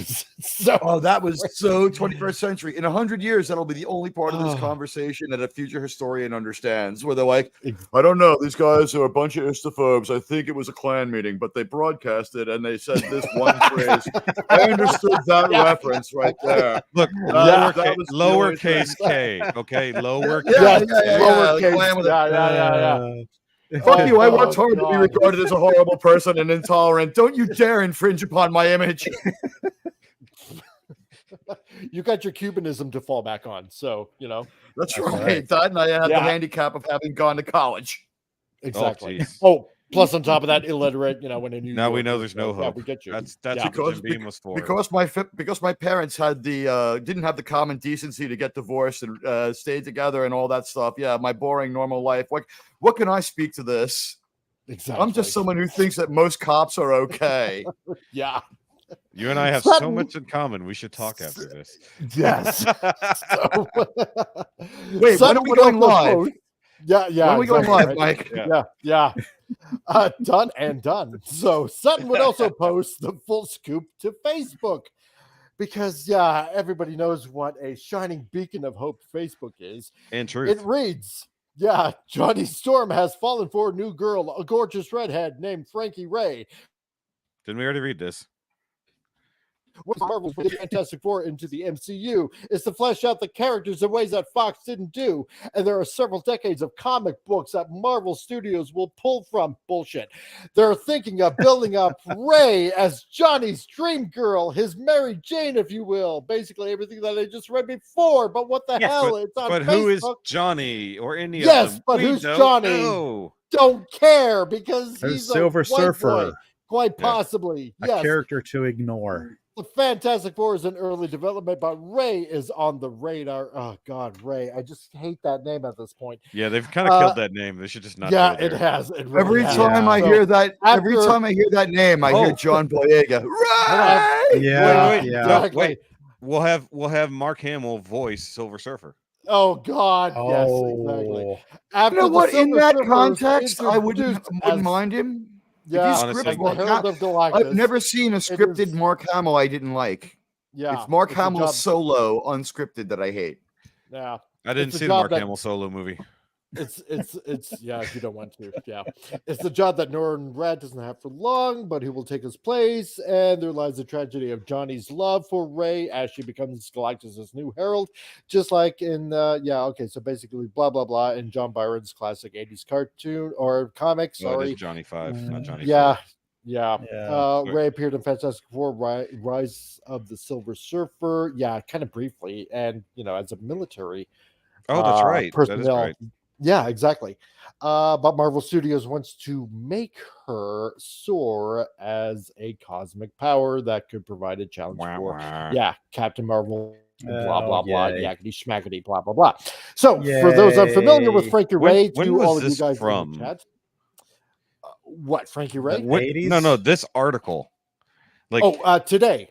Okay, but because it sounds like it was made about 5 years ago, before all this shit. It's like they're sitting there, be a challenge for Captain Marvel. It's like, okay, first of all, you have no cast, you've got barely any kind of script or idea, and you're already losing the character that you're saying could be a challenge filler. It's like, shut up. Like, you don't even know what you're talking. The scooper didn't even see the current news that Captain Marvel as current shall not be. So it's like, what are you even talking about? It's like, this particular article is going to be useless in less than 3 weeks, given they suddenly turn around and say, oh wait, we've actually gone ahead and cast Captain Marvel as Frankie Ray. Yeah. Oh God, can you imagine that? We just make her Nova from Captain Marvel. Yeah, make her even more powerful, than she really I mean, is. they've yet to really prove how powerful she is, so sure. Yeah. So, for those unfamiliar with Frankie Ray, she was created by Roy Thomas and George Perez and first appeared in Fantastic Four 164 back in 1975. She was originally an interpreter for the United Nations before she became Johnny Storm's girlfriend, despite having a fear of fire. Well, generally, most people have a fear of fire, so figure that one out. However, they would quickly break up. The two would reconcile and begin dating again, with Ray discovering that her fear of fire was actually a mental block created by her stepfather, Phineas Horton, who was the creator of the original Human Torch. Phineas Horton? Who? Exactly. I'm just making the joke. Now I got it. Yeah, the second time around. Yeah. Sorry, slow being Canadian, and it's snowing outside, and the snow and cold has blaming it on the snow. I am. Yes. If you were outside, I'd believe you. Yeah. So those who don't know, Mike podcasts from the parking lot in his car that's running. Yeah, that's true. So Horton placed the block in order to prevent Frankie from discovering her fire powers. Interesting. Yeah. So, and it was actually sort of kind of a good story. I didn't mind it whatsoever. So, after discovering her powers, Ray would aid the Fantastic Four before becoming the Herald of Galactus and taking on the name of Nova. So, in fact, Ray would lead Galactus to planets that were known enemies of the Fantastic Four and Earth. She would lead Galactus to the Skrull home world, whereupon he consumed it, which actually, believe it or not, if you remember the storyline, leads into the Trial of Galactus storyline that was, I believe, written and penciled by John Byron himself as well. So Ray would eventually be killed by her successor as the Herald of Galactus, Morg, which actually was pretty crappy if you actually read that story in the Silver Surfer issues. So I did. I can't so read. Everybody... Morg. Oh, that's right. I forgot about that. Silly me. Yeah, Morg. Fuck you for your intellectual flex. Yeah. Morg. You know, Mike, when you came to work today dressed as Johnny Depp and started talking to me abusively, it brought back traumatic memories of my marriage. You're welcome. So, yeah. Take off those rings and that pirate shirt. Go put on something decent. I should have. So. The eyeliner really gave it away. But well, you know, Skyliner. Yeah. That's right, it's Skyliner. Yeah. Keith Richards and Jack Sparrow just have like athletes eye blacker or like eyeliner, right? Like they black out like their eyelids. It's really weird. Yeah. Keith, I think it's natural, but Johnny Depp might have been affecting it in the first 2 Pirates movies. Yeah, probably. It's actual syphilis. That's what it is. He has if anybody could pick up an unknown sexual disease to be a swordsman like Johnny Depp, I mean, come on, how many chicks? Yeah, well, yeah. How many dudes? Ooh, we don't know. So that's pretty much right now for a 2-hour show, like all the rumors and whatnot that's going on. Pretty much covered like three news articles, which ain't bad. So yeah, Blumhouse and Spawn and everything else that's going on. So yeah, it looks like we're just future train wrecks. Yeah. Okay, guys, let's go live now and bring this news to the world. All right, let's go. Good pregame. Let's go. But yeah, am I not surprised? You know, current MCU stuff coming out. So you know. God. Let's be honest. How many times has they failed with the Fantastic Four anyway? How many times has that failed? 2015. I liked the Jessica Alba ones, although again, Apion was right. Like the last person you want to be invisible, Jessica Alba. Yeah. Well, yeah. But she had to be naked to be invisible. So I mean, there's when she was invisible, she was totally naked, and of course I saw everything. Win-lose, yeah. Yeah. But I did not mind either of the first 2 Fantastic Four movies. But let's put this in context. That was like almost 20 years ago. And they got Galactus wrong. Oh God.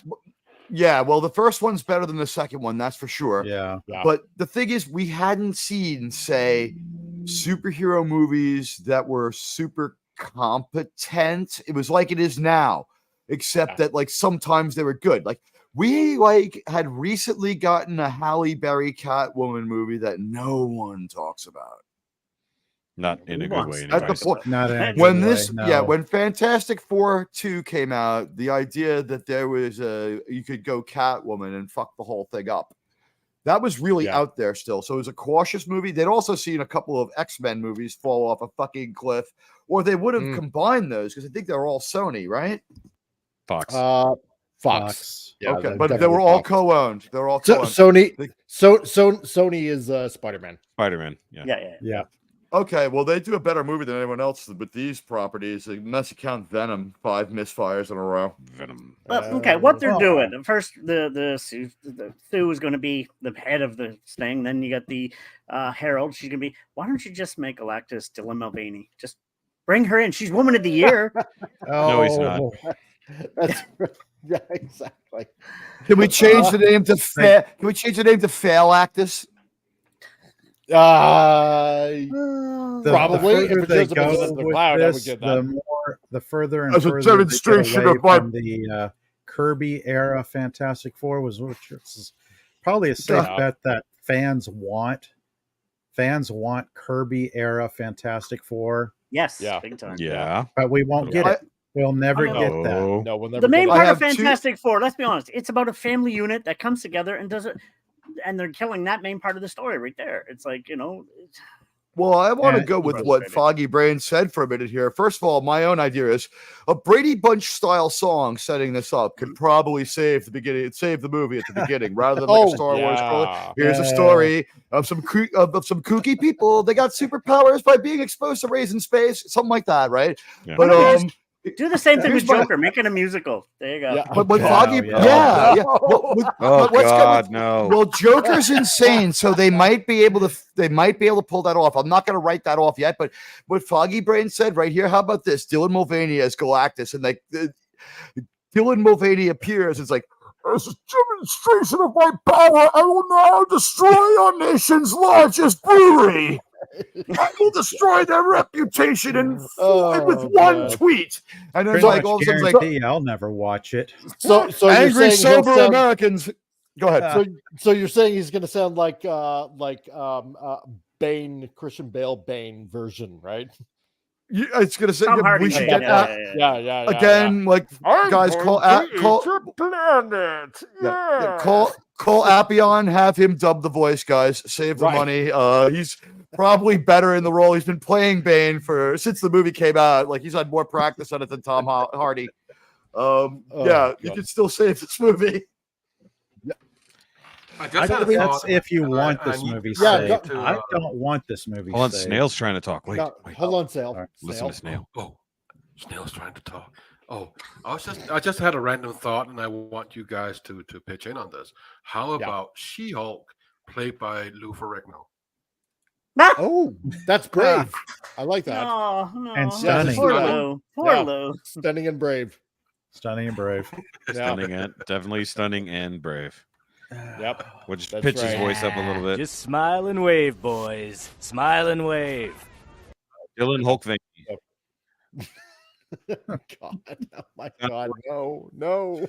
I just don't care anymore. Oh yeah, because I mean, I've reached peak apathy.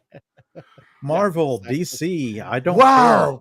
I've lost what a piece of work! What a piece of work is man for coming up with the term peak apathy. That is absolutely so. Yes, you couldn't have said sounds like it better. Rogers the musical. Exactly. So hold on. He just gave me an idea. So in this case, Galactus once again is not a giant actual humanoid being that moves about the galaxy. He's actually still a cloud, much like the Black Winter from the later Thor comics. Yeah.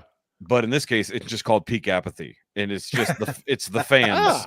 It's the right. fans coming in and destroying everything, or literally turning around when they see it and going the other direction. Or the what fans was are it? Galactus. The nothing from what was it? Never ending the empty story. Nothing. So the nothing is the fan, and the empty is the actual studios. Actually, it makes sense because we're the toxic ones. We're we're the evil. Enemy. Yeah. I've never met anyone who hates Star Wars more than Star Wars fans.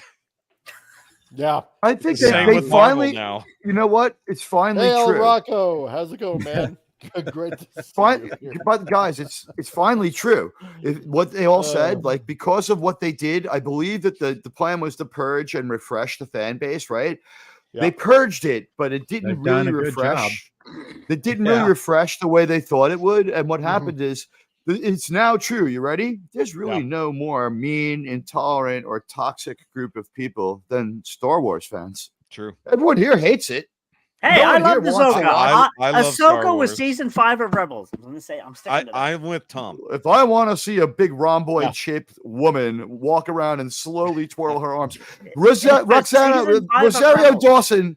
No, you know what? Usually I will fucking take it on the chin for someone from New York, and she's from New York. But Ahsoka, what the fuck? You've known for 4 years that you were playing a sword-wielding character, and you didn't even take dance lessons. That was the most awkward and horrible sword fighting I've seen in my life. Okay. I will give it that because I did discuss this, on a couple of occasions, like with Shoki, for example. Really? Have you seen Rey and her that you know what? With me, she had 6 months. She had 6 months. Rosario Dawson's had 6. The lightsaber about 4 years. Better. I think the lightsaber battles were so bad that it was embarrassing. Poor Hayden Christensen trying to sell that when he was competent. I said they could have been better because they and I don't want to hear that. And very quickly, I don't want to hear this excuse from the apologists for Disney and Lucasfilm that Ashoka held her lightsabers underhand, so Rosario had to do that. No, you know what? Guys, we all like Star Wars enough to certify this. If Rosario had gone and taken fencing lessons and found out there was only one believable way she could fence, which is probably still not true, but only one believable way, and it was more or less traditional, right? And she ended up being like dueling the way that we more or less expected, like almost hand on hip kind of stuff, like Olympic dueling, but she was able to parry and thrust and look believable. Would anyone have said, well, I was pissed that she didn't fight badly with her sword's underhand? Like, she just fucked us over with a lack of preparation. That was laziness. Then again, I'm if sorry. You know the character Ahsoka, she was never original. She was never considered an actual Jedi. But if I told you right now that in 4 years you're going to play a sword-wielding character, would you just be like, I'm going to lay around and eat Snickers? Yes. but that's me. The guy from Iron Maiden took sword fighting. What they called the sword Iron fighting, Maiden I thought singer was is better. bad interpretive dance. The singer from Iron that's all Maiden it is. shows off better fencing moves on stage when he walks around with a microphone stand singing fucking The Trooper. He does better. He has better form and is a more believable. Bruce sword Dickinson fighter. actually is really good with a sword, though. Yeah, he's He trained. is. Yeah, there you go. Yeah. So, but, see, I this mean, panel has Valerie taste. We Dawson love Smith. Iron Maiden and we hate Disney. Well, yes. Well, But okay. I will say, hey, you know what? All that makeup and costuming and stuff, put a competent fucking person in to do the sword fighting part. To get the close-up shots where you absolutely need to know it's Rosario, there you go. But if they, what's even worse is if they got someone that wasn't good as a stunt fighter, that's makes it worse. But there's too many good people to have fucked that up. What really makes this worse is that someone did the choreography and using an underhand sword technique. Yeah. No one does that. If you have any experience fighting swords, which I have, you never do that. It doesn't work. It doesn't give you anything. You will be killed. Yeah. I was going to believe it from an animated alien. It looks good on cartoons. I was gonna say I can believe it from an animated alien. I'm like, all right, she has super articulated elbows and like her wrists or her shoulders can bend backwards in a way that will, because that was not a human ability. Like they took advantage of the fact she was animated to have her like fight in a way that was unconventional. But when you, the human, how about this one line, right? One line. Ever since that rock slide on Tatooine, I've had to change my fight style. That's all. I don't it's think like Anakin, that's not the form I taught you. I've learned a few tricks, Master. Something like that. One sec here. Snail, if you can explain why, because you got a little bit of expertise in this area, explain why it just really does not work in real life. The reason that people do it is because you have this whipping motion, which is more easy because you're kind of like punching, right?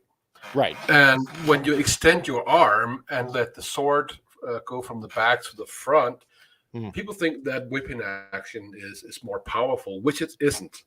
You should always whip from back to front. Yeah, it's really weak actually, and it's easy to deflect, and you telegraph it even more than a regular thrust or slash. So when someone fights with that underhand, poke them. That's it. They're dead.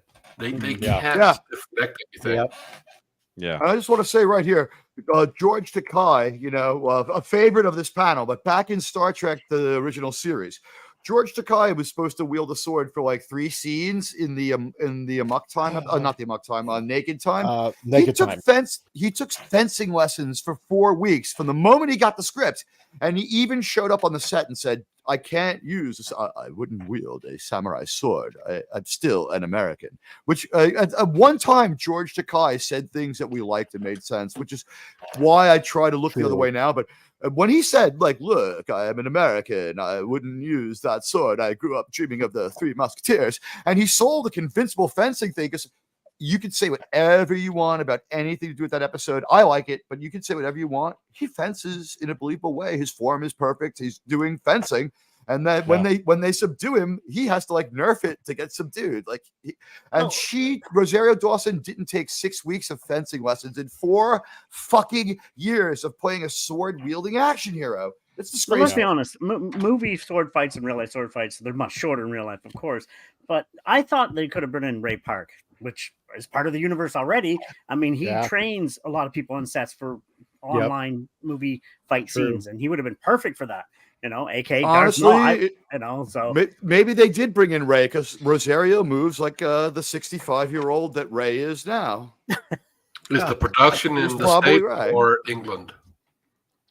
I'm not sure. I'm not sure. Not exactly sure at this point. Yeah, more than likely. It's in England. You have a lot of fencers. Yes. Oh yeah, definitely. Yeah. Bring in the maiden guy. And you have no excuse. Exactly. So as we pretty much land this plane at this point, I want to thank everybody that showed up to the shoe. Really appreciate everybody that dropped by. I want to thank Carla Burton that is still here. Thank you, Carla Burton. Len Rod that obviously had to go to work, and Chad Bailey who was going on and on about with the jokes here. Thank you, Chad, that also dropped by. and trying to go through the entire chat here like I do almost every time. And Rancor Steve, that's right, he was here as well. So guys, if you want to check out his show later on over on Rumble for Manorama, I do believe that I did get the time right, and that it starts at 7 p.m. Pacific, which would be 10 p.m. Eastern. East Coast time. Yes. 10 p.m. East Coast time. If you're on the East Coast, it's 10 to midnight, making it kind of the perfect late night show. I'll be there in the chat, enjoying it. Rumble, everybody out there on Rumble, please subscribe to Ranker Steve. And while you're out there, you could also sub to myself, Admiral Teague, all one word, because I'm getting on the that. We'll get to you. Oh, okay. Jeez. No, I'm just saying, like, you glory hog. My No, God. I wanted. What I really wanted to say is, honestly, it's time for everybody to consider making that Rumble account so you can comment back, because of the amount of censorship on YouTube. Yep. Yep. And I also want to thank Stark of Iron that was here as well. Thank you, Stark of Iron, for showing up, or AKA Tony. Gap After Dark was also here. And who else do we have here? As I'm just slowly going through the chat here as much as possible. Oh, yes. And Dadman Walking. Thank you, Dadman. Really enjoy your chats there on YouTube. It is so fun. Actually, check out Dadman if you haven't already. It is really a fun hangout place to Very go fun. to. It is. He's my friend, but he's still okay, just like the rest of the people on this panel. Don't hold that against him. Exactly. Killer Rabbit from Space, everybody's favorite bunny. Hey, Killer Rabbit. And murders basically Hey there. everybody that was here, as well as the Titan. And who else do we have here? I'm just going through very quickly as much as I can. And of course, Dormammu, that occasionally, whenever he does show up, ends up on And Now You Made It Awkward podcast. So, which we will get to as well with the links for that. So I think I pretty much got everybody. So thank you very much, chat. Oh, and of course, Ray Lucard, that was also here as well.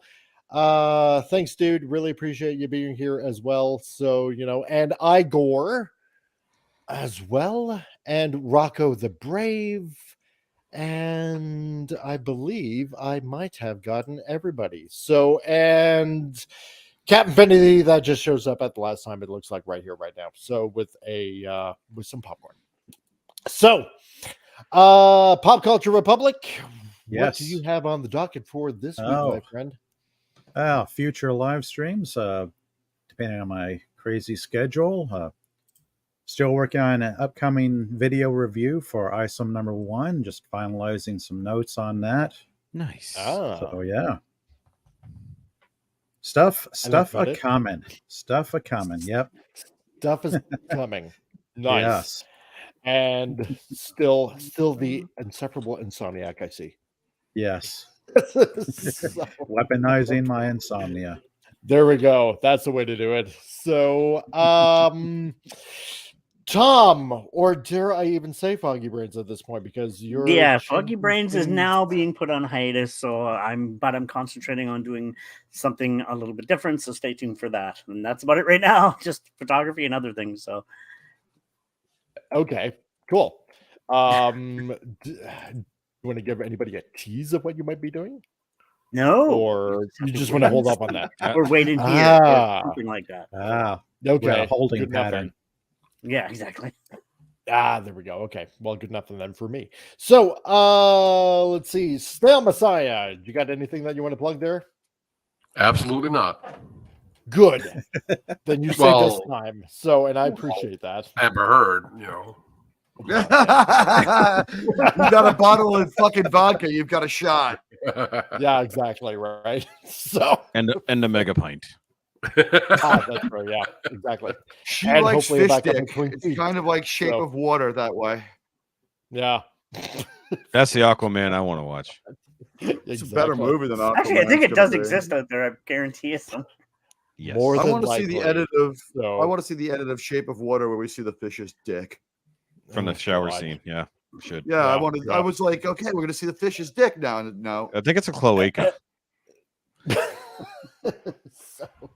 Technically a cloaca. I was joking, like Cthulhu tentacles with Cthulhu pube tentacles. No. Yeah. Nope.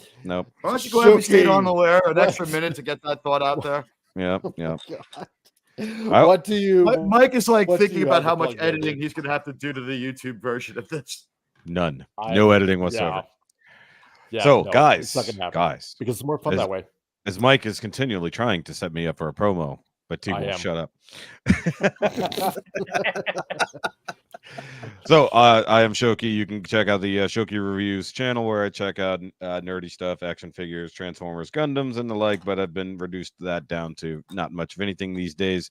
But I'm still putting up some stuff, mostly trying to push the Patreon, because YouTube doesn't pay for shit. So you can check out the Shoki Reviews Patreon if you want to do that. But that's just whenever it happens. But then I have the Now You Made It Awkward podcast, as Mike has said repeatedly. That drops on Friday mornings, just give or take 7 a.m., depending on what it is. In fact, when I remembered that we were supposed to be doing this, I was editing the episode that Mike and I recorded yesterday. So if you want to hear half the conversations you heard here today, but with my voice and less Teague, you can go check that out on the Now You Made It Awkward podcast on Friday. I'm just coming in first time on the show. I'm coming in hard. It's fine. Exactly. We love you, Tig. We do. Yes. Hard. No, guys, no problem. It's not a big deal. And then I do stream on the It Doesn't Have to Make Sense channel on a Friday nights and sometimes Thursdays when I actually feel like it. But that's mostly reactions and then talking at the chat, more or less, than having fun, deep conversations like we do here. Yeah. Thanks, man. Admiral Teague. After that follow-up, what do you have? Looking forward to hearing whether or not I manage to be funny when I come out of this blackout and re-listen to this show. And you know who I am. You know where to find me. Well, that's it. You know who I am. You know where to find me. I'm Admiral Teague. I'll see you guys on Friday on Saving Star Trek. My channel is called Admiral Teague. Oh, I did forget. Sorry. Now you've made it awkward. Yeah, now I made it awkward. No, I forgot. I forgot. I'm pushing. I'm in my push for 10,000 subscribers on the Shoki Reviews channel. I'm literally only like 50 subscribers from that. It's my only goal I've ever had for YouTube is to have that nice round number. 49. Wow. You can make it 49. You can make it 49. There you go. There you go. So yeah, Mike, share that in the chat there. Oh, fine. Did you put it in the private chat? Because I'm trying to like. No, but I can. Fuck. Okay, fine. I will put that in the chat. Do it, Mike. You keep going. I can do the cut and paste. Oh, can you? There you go. I know. So yes, I will include that in the chat as soon as I try to find it. So because this is the kind of thing that we do, and I'm prepared. Yeah. Generally goes. So editing all this out. I can't edit any documents until I buy more storage from Google. What the hell is that about? I don't know. Yeah, I'm not exactly sure on that point. So yeah, but yeah, we will definitely do that. Guys, thank you for dropping in. Really appreciate it. Stay tuned for it tries to be. So but just sometimes I just don't know. I feel like I'm just failing miserably. All right, I got the link. I have a lot going on and whatnot. And stay tuned for Friday's show, where I'll nudge him to remember the ending cartoon next time. I appreciate that. That's right. So, I kind of forgot that last That's time. right. Oops. Exactly. Oops. Do I do it now? No, we'll do it next time. Next time. Yeah. Next time. We can do it next time. Yeah. Yeah, because why not, right? So everything was going on, and gives them a reason to stay tuned for Friday. That's exactly. Right. Yes, guys. Shoki's link is in the chat at the bottom right there. You can sub by going to that link. There we go. Shoki, I got that right. Wow. Everything spelled correctly? Because I'm seeing double. Well, yeah, maybe. Sure. Sounds right. I'm not sure if I'm still wasted or a contact lens fell out. Which one? There we go. There you go. Mike got it. There you go. Mike got it. There we go. There we go. I got it. You did the hard work. Cool. I did. I tried. And be a good host. Credit where credit is due. So I'm trying. I remember your links. Remember mine. I know. There you go. That's why it's in there. So to both, yeah. And you made it awkward podcast and Shoki reviews. So go check him out as well. Thank you, Shoki, for coming in on essentially such short notice. I really appreciate it. So So to all of you out there in the chat, thank you very much for joining in and listening to our ranting and raving and generally misbehaving. And stay tuned for Frantic Friday, where we just end the week off with a laugh. And we promise we will definitely do it this time, as we've got the end of the week cartoon for you all to enjoy. So from all of us here on the panel to all of you out there on the chat, please hit the like button, spread the link, subscribe to these fine gentlemen right here, and we will see you next time. So